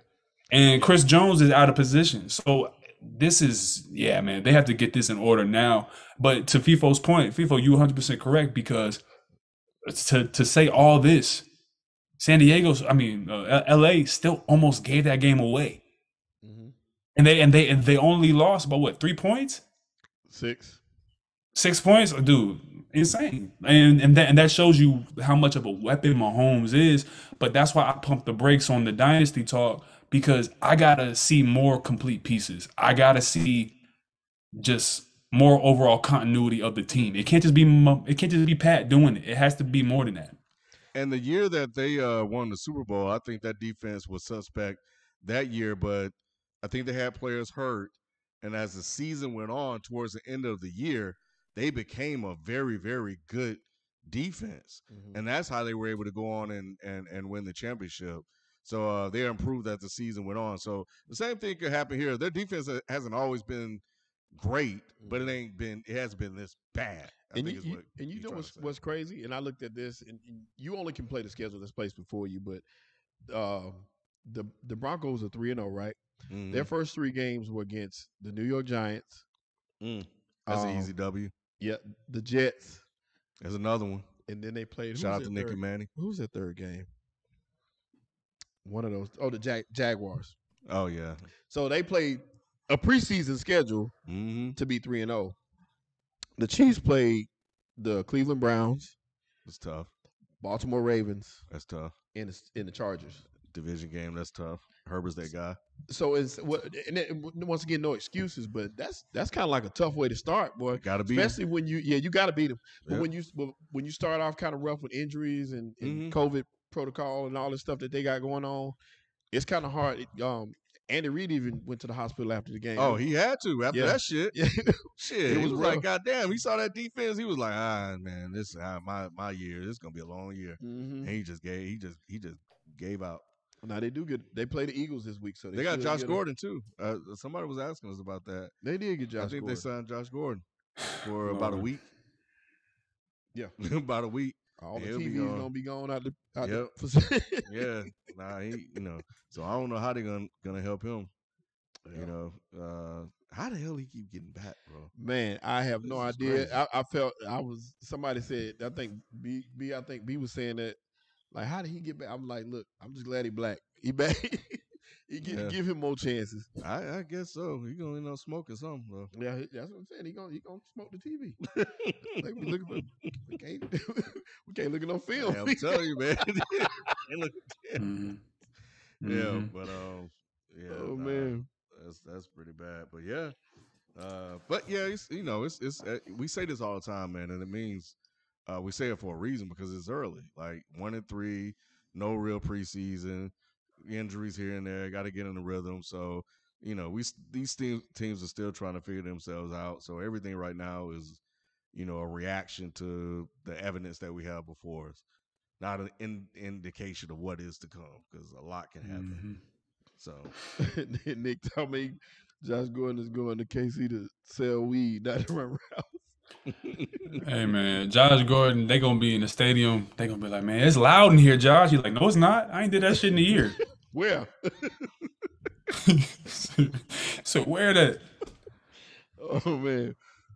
I'm gonna read a couple of super chats. Devontae, what's up, Devontae? Devontae said Myles Garrett even admitted that he was surprised that the Bears weren't changing protection or even chipping to help.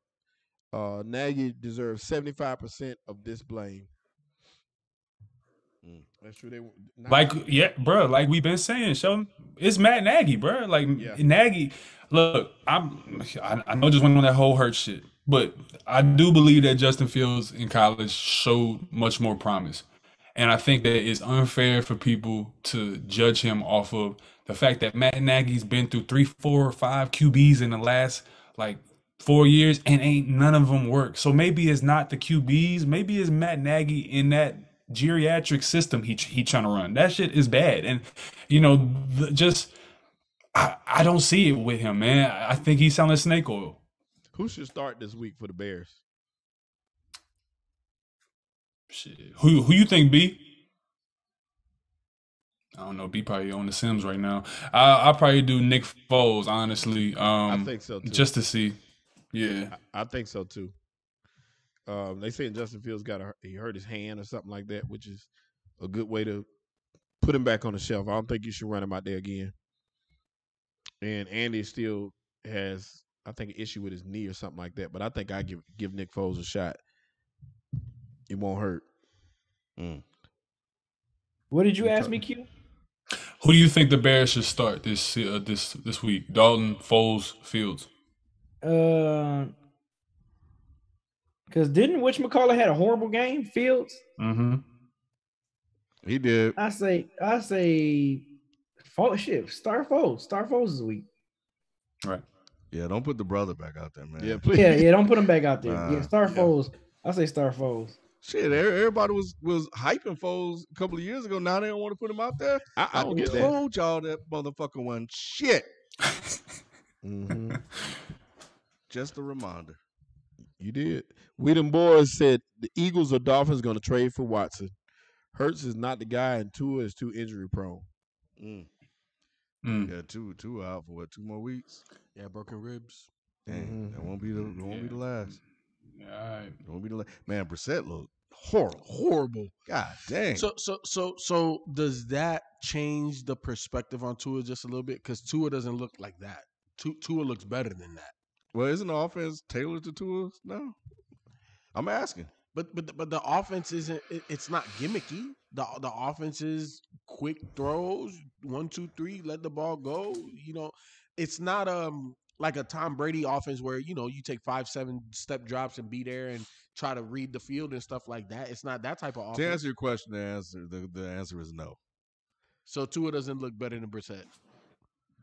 He looked better than Brissett, yes. It doesn't change how I look at Tua yet.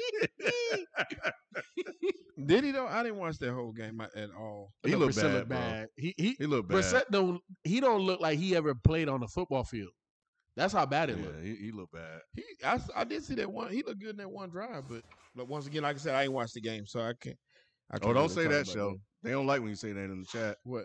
Oh, Yeah, watch the you game. watch the Yeah, game. Don't say that. I didn't watch that Oh, whole boy. game. I did not. I haven't had the chance to go back and look at it. I'm gonna go back and look at it though. Yeah, they don't.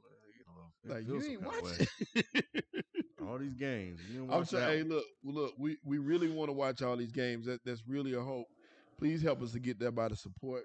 Your like can help us get there. Your super chats, all that helps us to get there, so we can watch every one of these games and give you the best critique. So let's knock out the rest, and then I want to touch on this Kyrie thing before we get out of here. Yep. Tracy G, Quick. what's up, Tracy G? She said, I agree with Q. That boy Jalen was a mess yesterday. He had me crying with trying to run the ball himself. Like, what the hell? And then she said, so Mark Jackson was on Club Shay Shay, and he said everybody should be trying to get Ben Simmons because he's a good player with no ego. He got an ego. Wow.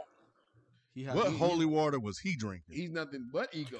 And that is why Mark Jackson don't have a job, because he just be saying shit. So when it comes to Ben Simmons, we ain't even got to talk about it anymore. If you know what's up, then you know what's up.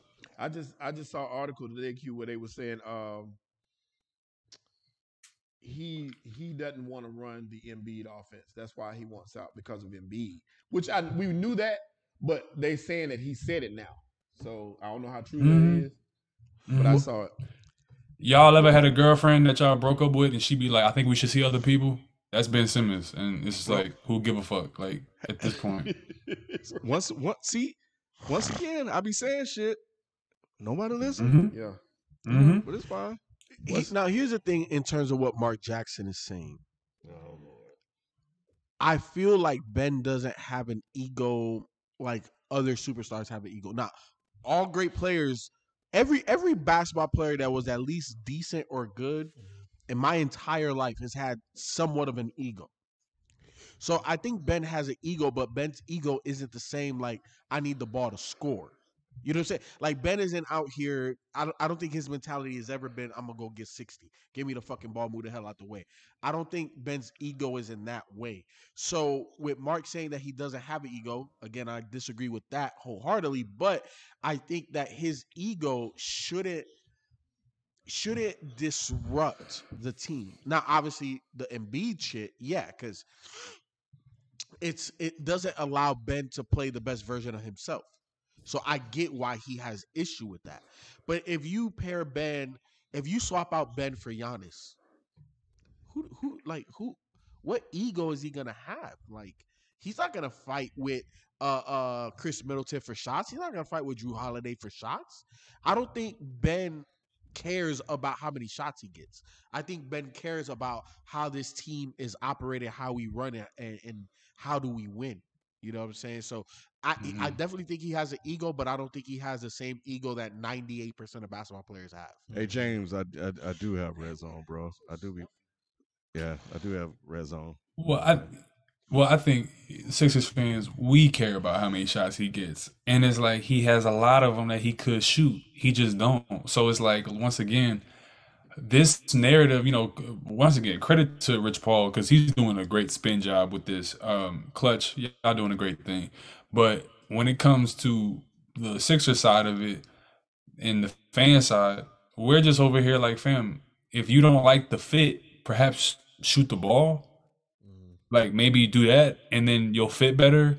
But he doesn't want to do that because he has, I don't know, something against Joel being the guy. And I get that if you want your own team, but I would just prefer that he would have said this years ago when his trade value was higher. That's all I'm saying. And my thing is, if that's the case, like you said, he don't shoot. So why would you not want to run through Embiid? Are you want to run through you and you're not going to take the shots? Exactly. Or you saying you're going to start shooting now? Like what are you saying? Like I don't get it. So you're gonna shoot with a different team, like, you know what I'm saying? So like, you're gonna shoot with a different team now, and then be like, "Look, I showed you all." What? Yeah, they've been imploring you to shoot the whole time. It don't matter if it goes through him. You're the second option. So yeah, you can get your. Ain't nothing wrong with being the second option on a team that has a chance to go far and could possibly win it all. There's nothing wrong with that. Where you gonna go? That's a better situation than this. I just don't see it. And that was a super chat and I'm gonna come back to the other ones. But Igwe, Ek said, which team do y'all think Ben Simmons can fit in terms of his skill set? In terms of his Ben Simmons skill set, the teams like I'll give you 5 teams. I think Minnesota would be good for him. I agree. I think that the second team would be probably Golden State.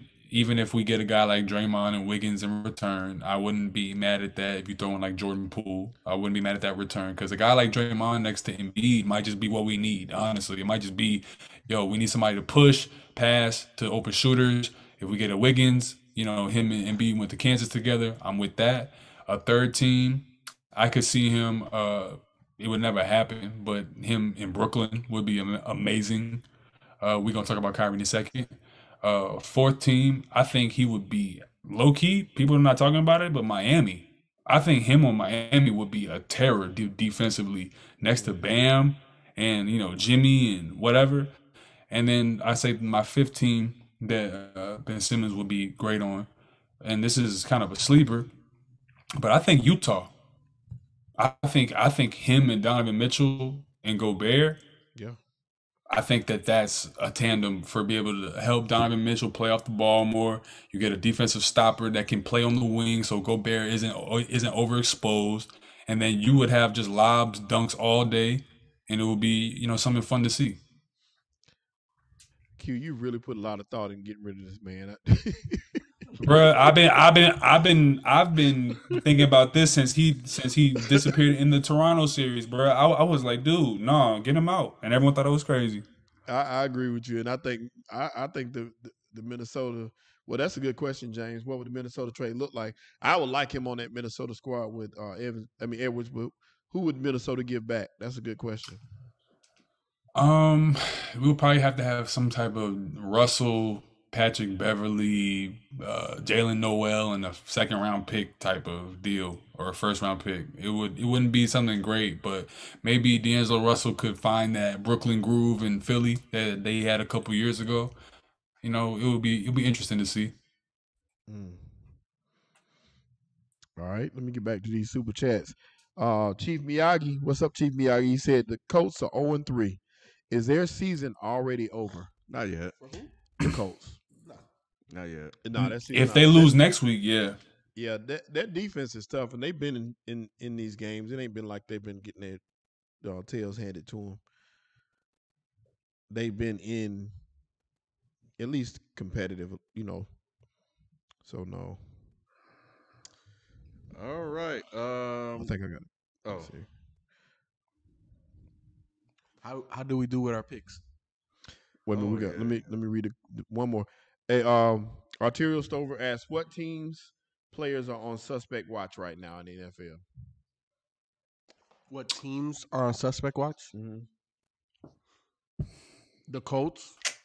The Colts are on suspect watch. Teams and players. Oh, players And teams. Teams and players. The Colts. Colts Baker. as a team. Because they're there. It's Baker's a still good early, one. but Steelers. Baker, yeah. Yes. Baker, Steelers. Steelers, Russell, the whole and team. The Seahawks. I think 49ers defense. Yep.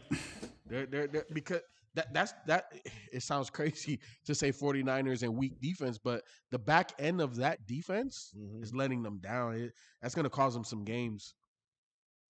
Mhm. So weekly picks. Every offensive line. All right. So this week, Nick went 3-1. Good bounce back, Nick. Yeah. I went 3-1. Shelter, you went 1-3. And FIFO, you went 0-4. Wow. Crazy. What were the games? What were the games we picked? Because I can't remember. I know. So you think Nick can add and you telling it up wrong? Say it again now. No. I just can't remember. I couldn't remember. I know we picked y'all picked the Chiefs game. Yeah, so it was it was the Chargers in Kansas City, Yeah. Cincy and Pittsburgh, Yep. Tampa Bay and the Rams, and Green Bay and San Francisco. Yep. All right, so the overall record so far through 3 weeks, Shelton and Nick, you guys are 7-5. FIFO, you're 5-7, and I'm 6-6. How about that for a comeback? That is. Look at that boy. I'm about to go 4-0. And I can't pick games for shit. So, Damn, I went 0-4. yeah. What's their record, Cam? Yeah, that was a tough. I'm 6-6. FIFO's 5-7, and Shelton and Nick are 7-5. Y'all should have gambled that this week because y'all picked all upsets. Mm-hmm. They wasn't upsets. We just picked right. But this Kyrie thing, man, Q. We got to do our picks. Oh, we do got to do our picks. I was trying to figure out what's going on with Kyrie. Week 4, real quick. Arizona versus the LA Rams. Arizona. Give me Arizona. Where's the game? LA. Ooh. So Nick Arizona. Nick picked the Rams. Give me Arizona. Arizona versus who? The Rams. Give me the Rams. Damn, it's gonna be tough, but Yeah, I'm going with the Rams too. Yep. Seattle versus San Francisco. Fuck. San Fran, man. that's a tough one. This game is in tough. San Fran, isn't it? Yep. San Fran.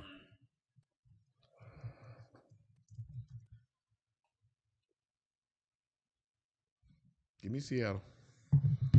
You must have saw my pick No, I did not. because I'm going Seattle too. Damn, I need to change my. No. I ain't never had nobody go to. Damn, man.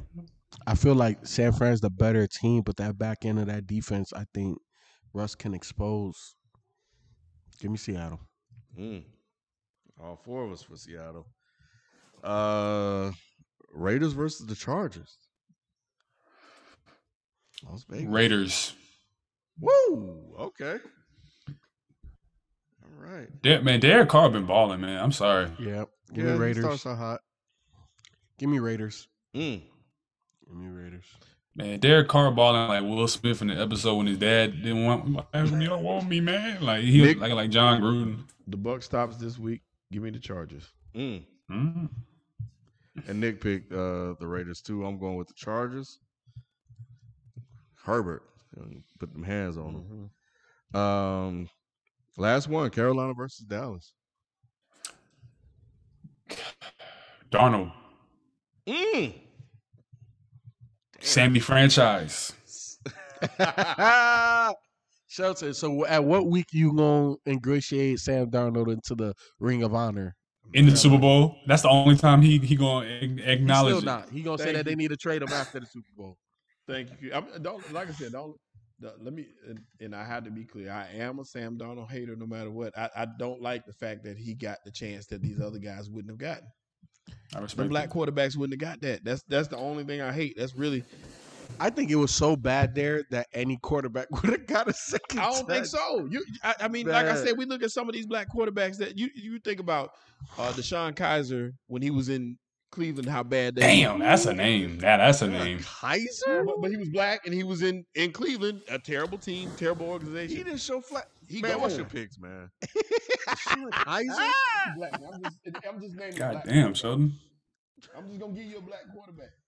Can we get a good one? At least say like Josh Johnson or something. Like, you know what I mean? I Like, was gonna say damn. Josh Freeman is who I was gonna say. Yeah, like Tyrod Taylor or something. I don't know. Right, somebody. But No, we can't. They punctured Tyrod. Achilles Smith got enough, you know what I'm saying, opportunity. I want quarterbacks to get chances like Josh Gordon. That's it. who are you going with, man?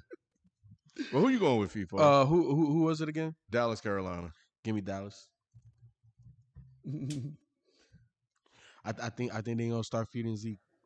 Yeah, I said Deshaun Kaiser, but I like Deshaun Kaiser. Get off that man. You know what's funny is somewhere in a galaxy far, far away, Jordan Love is just like, what the fuck am I doing here? Bro, for real. Especially after that 37 seconds.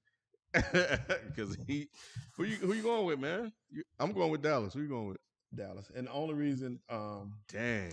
the only reason I'm saying Dallas in this one is because we got banged up in that last game. We lost a lot of good pieces. All right. So this thing with Kyrie, man. So apparently New York has a vaccine mandate. A vaccine mandate. Yeah, so for anybody that's kind of working like in public, so I believe that they just fired a whole host of teachers and people that are in government and stuff like that that have not taken the vaccine. So if you are going to be in a public arena, it is mandated by the city of New York. Um and if I'm not mistaken, I think it's the state of New York to be vaccinated. And obviously there are a whole bunch of NBA players that feel a certain type of way about that. 10%. I think 90% are vaccinated. Andrew Wiggins is in that. Obviously, Kyrie is in that. And, but what I really want to know is, did y'all see what Kareem Abdul-Jabbar said? What did he say? Basically, like if you're not there to help your team, you should get rid of all these players. Meaning that if you don't make the choice to get the vaccine, to put a vaccine that you may not be fully behind for whatever reasons, that you should be traded or gotten rid of, cut, whatever. You shouldn't be on the team anymore. I thought that was very interesting coming from Kareem Abdul-Jabbar, because he didn't start as Kareem Abdul-Jabbar. He started as Lou Alcindor. And there were reasons for that. And now we're in a situation where, I'm not necessarily pro-vax. I'm not necessarily against vax, but I'm always pro-choice. We're all humans. We live in America. I think that's one of those human rights that you're born with in this country. And I think for people to have such strong takes regarding people not getting vaccinated, it's cringy to me. Yeah, it's America tribalism at its finest. I'm pro me. I don't give a fuck what anybody else do. So, I like you, it's up to them to do whatever they want to do and how they see fit, man. We're not living their lives, so we're not subjected to their experiences or whatnot. But if an organization do feel like for business reasons that they need to get rid of a guy because he made a personal choice for himself, I think that's entirely fair. So I don't fully disagree with that. That guy made a choice, and the business has to make a choice as well. And it is what it is. There are consequences for actions. Yep. And people have a right to judge and criticize those actions as they are, but it is what it is. First of all, a big fuck you to the New York Post, by the way, is where I read this article, who just decided to throw in here only 28% of black men 18 through 24 in New York City are vaccinated. Like, that's not even relevant to the fucking article. So there they go with that black people not getting vaccinated propaganda, which is not entirely true as the way they're spinning it to make it sound. So fuck you for that. But yeah, I think this is one thing we can say about Kyrie is he is his own man. Yep. And this is going to be interesting to see how this plays out because of a statewide mandate. Exactly. I would imagine. And then here's the thing: there's other NBA cities that have similar mandates where he wouldn't be able to play. So it's not just half of the season, right? Like in terms of the home games, but it's also, I want to say, Toronto, Utah, and the state of Washington, if I'm not mistaken. I think there's one more as well where he wouldn't be able to play. So you're talking literally San Fran. What was that? San Fran. So you're looking at close to 65% of the games that Kyrie cannot play. But Kyrie's in a boss position right now because he like, yo, you can trade me. I'm gonna fucking retire on y'all ass. And then what? I don't know, man. There's so much I could say. I'm gonna just say this: is that If Kyrie's third eye is telling him don't take that third dose, then ain't much that I can really say to him. But the NBA players, a lot of them, they ain't researching shit. They just parroting what they hear. A lot of them keep saying that, oh, well, I'm researching stuff and I don't really know. I'm waiting for this and that. Man, half these players out here be doing drugs in the off season, but got an issue with getting a shot. Okay, I guess, so do what y'all do. It'll sort itself out. Society will, sort itself out in terms of whatever they do with the mandate in New York, San Fran. But, I just want to say that press day interview that Kyrie did was hilarious. If y'all haven't seen that, please go watch that. That shit was hilarious. He said, "Please respect my privacy." Kyrie this year, probably. Well, the thing about it is this: if FIFO, you said what 65% of the games he would miss, Damn near. just have him take them DNP personal days he always take anyway. He gonna miss that anyway. Yeah, well, it comes into a lot of legalities because this is not an NBA mandate. You know what I'm saying? Like the NBA obviously wants its biggest stars to play on the brightest lights, but this is not something that they can control. You know what I'm saying? This is state and government wide. So I think it's interesting how this plays out. I like the NBA stance on not trying to force the players to do so, because at the end of the day, regardless of government, state, federal, this, that, and the third, it should be up to the individual to choose what they want to do. You know what I'm saying? So I don't know, man. This is going to be very interesting. Yeah. You know what I'm saying? Because do the Brooklyn Nets and the NBA fine Kyrie for not taking the vaccination, and start, costing them game checks? You know what I'm saying? So it's just there's a lot of different ways that this scenario can play out. Like I don't know. This is very uncharted I territory. think all of the Lakers are fully vaccinated or will be, so that means LeBron was avoiding the question, a while, in the past. But, I what's that, Q? I was saying, Ken, like on a serious note, that actually 70,000 of 70,000, which is 16% of the 450,000 medical care workers in New York State, 70,000 are unvaccinated. That is a all fact. Of those people got fired today. Yep. Yeah, and it's like y'all gone. Yep. But don't. So it's like there's a lot of reverberations from like this type of policy, and I think that 10 hours ago, Woj tweeted out that at this moment there's not a mandate from the NBA because they would have to agree upon it within the Players Association. So with those 70,000 people being fired right there on the spot, the governor is going to reach out to the National Guard to fill in that void. Well, my thing is, man, if you don't want to get vaccinated, just say you don't want to get vaccinated. Like for people like Nicki Minaj and Kyrie, at this point, let's not hide behind them doing research. Right. There's way too much shit out there about now. Just say you don't want to do it. At this point, either you haven't had time to do research, like the research shit that excuse is out the window. Exactly. Like, bro, people like Shorty putting Botox in her ass cheeks, talking about I don't know what that substance is gonna do to me. Please, like, let's just come on, y'all. Collagen all up in her chest, like, come on, y'all. Let's not do this. You just don't want to get it. Like, it is what it is. That's what you want to do. Go. That's fine. Look, this thing will sort itself out. Yeah, it will. That's one thing that COVID does. It sorts itself out one way or the other. So somebody said the All-Star game is going to be the vaccinated players versus the National Guard. That's crazy. Somebody said that Tweets Open Doors said David Stern would have put the vax in the Gatorade. Man, hell no. Hey, stay woke. No, for real though. But anyway, yeah. So we'll see, man. I think so. It sounds to me like the NBA season is about to get in full effect because we already get storylines and stuff like that. So, that's where we are.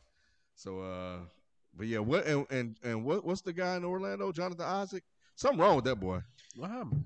You remember him in the bubble? He was like, "I'ma still stand up" or whatever. Like after the George Floyd shit. Remember he still stood up. Yeah, something wrong with him, and now he was. I guess he was talking crazy about saying some crazy stuff about the vaccine or something. I don't know, but Yeah, he's talking about Jesus and God and all that stuff. Who said that? Jonathan Isaac. Jonathan Isaac. Yeah, Jonathan Isaac is son. Listen, I ain't gonna go there, but we know what Jonathan Isaac is. Yeah. There's a word for that. Yep. But I think there are two more, and then we'll close out. Drink More Water said, no team with playoffs hopes should trade for Ben. He has proven he can't step up his game in the playoffs. His points, rebounds, assists, field goals, and free throw percentage all drop from round 1 to round 2 every year. Dude scored 1 point in the game. That's crazy. That's crazy. Could he be self-sabotaging himself? Just I don't know. That's a conspiracy theory. I don't know, bro. But yeah. Q Connor Pearson Ward said, "I'm about to hand in my Eagles fan card. You were right." We can go back to what y'all said. I'm sorry. I just want to get a couple I missed. I think like for Ben, it's one of those things that he's not a score first superstar. He's a pass first playmaking superstar. And you need guys that can get buckets. Y'all wilding on Jonathan Isaac, bro. Y'all they going in. Hold on, what they saying about Jonathan Isaac? Oh man, they call him Uncle Ruckus. Hold up, before we get into some ruckuses, did y'all see what Dez Bryant and Will Smith woke up cooning last night? Did y'all see that? I don't know if y'all seen it. Fam, Dez Bryant got up on I Am Athlete talking about Colin Kaepernick. You know, he was cool. You know, the message was cool. I think we was talking about that in the chat, Q. Like, yeah. B, you dropped it in the chat, right? Yeah. Nah, bro. I ain't trying to hear that clown shit. And Dez, I don't know. Dez played in Texas, and they take care of their people in Texas. All the drug addicts and stuff like that. If you play for the Cowboys, you don't go to jail in Texas. So he's used to caping up to massa. So yeah. As for Will Smith, what did he say? Man, Will Smith was on some. Well, I never did slavery movies because I wanted to show black people in a different light. I never wanted to do a movie like Django because I don't want to see the vengeance. I want us to see love. Will, sit your ass down. Will, sit down because you and Jada, y'all need to go get some vengeance on August. They don't be talking to me about some Django. Like, get the fuck out of here, bro. Will been on one begging for a job, just like Dad's been begging for work for the last couple of years. And this shit is so transparent, bro. Just if you going soft shoe behind the scenes and off the internet, so we ain't got to see that shit. That shit is embarrassing. Well, first of all, I nobody should have did Django because that shit was trash. It never should have been made. But so I feel him on that. But yeah, I don't know. I don't know. I just hate I just want to show love, and can't we just love everybody? When has the world ever loved everybody? Never. Come on, this shit just not gonna happen. And you is still in that. Never mind. Never mind. I'm done. It ain't that kind of show. But yeah. But nah. That's crazy though. I missed all that. I knew he was trending, but I didn't know why. So anyway, but yeah, Dez. Yeah, stay off. They just need to leave him alone. But we got a couple more. Drink More Water. Drink More Water says Zion had surgery to repair a fractured foot. Is this a bad sign for things to come? He couldn't run, so he may be out of shape coming into the season. It was a sign of bad things to come when they hired David Griffin. Yeah, shit happens. He'll be fine. I don't think it's a sign of things to come as long as they happen early. But man, if Zion, I ain't gonna wish that on that boy. He's not gonna finish his career there. Yeah, I ain't gonna wish that on him. I think he's good. I think he'll be fine. He getting traded. Maybe not this season, but by next season he out of there. New York, we here. He stayed fair. Well, anyway. But yeah, no, I think we'll be good, man. I think he'll get back into shape. I don't know. It's just a little fracture, small little fracture. It's a big boy though. He is a big boy, but he big his whole life. True, but we're gonna get back on the health tip with Zion again. Zildjiunas Ilgauskas. Okay. Always struggle with cracked feet, broken feet problems. So big, so heavy. We know Zion got damn near a 50-inch vertical. Like, where does all of that 300 pounds land? On your feet. So it's gonna be an issue overall. Now, here's the thing: I'm not worried. I don't think it's gonna be a lingering thing, but it could potentially be one. But how did he break his foot? Fracture his foot? Drive through? You know what? That's gonna do it for the place where. Ken always Come on, y'all. The outgoing joke. All right, y'all, man. People, did you hear about Nick Briz? Yes. Who the hell is That's that? what Oblivion Radio asked. Yeah. So, real quick, Nick Briz is a basketball YouTuber. He goes around the country playing at different parks in the hood and stuff like that. What separated his YouTube channel from everybody else's YouTube channel is that he engaged in the fighting and kind of welcomed it. That was kind of his brand. However, one of his teammates, Chris White, which is their center, he got hands and he could ball. He found out. Well, Nick Briz pretty much told him that he was paying people to start these fights at all of these places that they're going. What? Yeah. So like when he first started blowing up. So the way, okay, let me fucking moonwalk a little bit. The way I first found out about Nick Briz is because he has incredible hops. And I was seeing this white boy just gliding through a sea of black folk and just dunking on people. I'm like, what the fuck is this? That's it. You don't typically see a white boy like Brett Berry out here just flying across the air. So I'm like, okay, who the fuck is this guy? So then all of a sudden, then I see him from IG. You start seeing him on YouTube and he's blowing up. In a year, he's gotten over 700,000 YouTube subscribers. All of his videos do over 1 million. And again, what differentiates him is that he engages in the physical altercations during the game, after the game, before the game, all of that type of stuff. Where all of the other YouTubers, if you're a hooper, we've been out there, bro. People always try to start shit, and we dissolve the shit because all we trying to do is hoop. So it clearly there was an agenda there from get-go with him, but now he's just getting exposed. He's making anywhere between 40 to 60,000 a month off of YouTube alone. That's not merch or nothing like that. And there's somebody that's on his team. His name is Carlos. He has autism, and he was basically homeless when Chris found him. But Chris is only paying him like 1,000 to 1,200 a month to travel, to go to all of these. So he's not taking care of his people. It's a lot of shady stuff. He's paying people to fight, and he's just getting exposed. You know what I'm saying? There's other YouTubers like Devin in the Lab that have called him out and say, hey, play me one-on-one. And if you want to bring all that fight shit, you can bring that too. He just recently played against Devontae Friga, if y'all, you know what I'm saying? But look, man, if it's basketball, I know about this shit. You know what I'm saying? I know about this shit. I follow all things basketball, including YouTubers. So it's one of those things, man, where if you do not build your foundation on integrity, it will come to the light and it will bite you in your ass. Yeah. A lot of a few folks in the chat know him too, so that's what's up. But all right, well, that's it, man. Yeah, Daryl Brown, he did drop the hard ER as wow. well. Yeah. Damn. Yeah. That's crazy. Yep. But we'll be back Thursday, man. Nick will be here. The game will be on. Yeah. Bengals versus the Giants, I think, right? Is that it? Damn, Giants got another fucking Thursday game? Hold on, let me make sure. I think so. Man, can we defund the Giants, please? Yeah.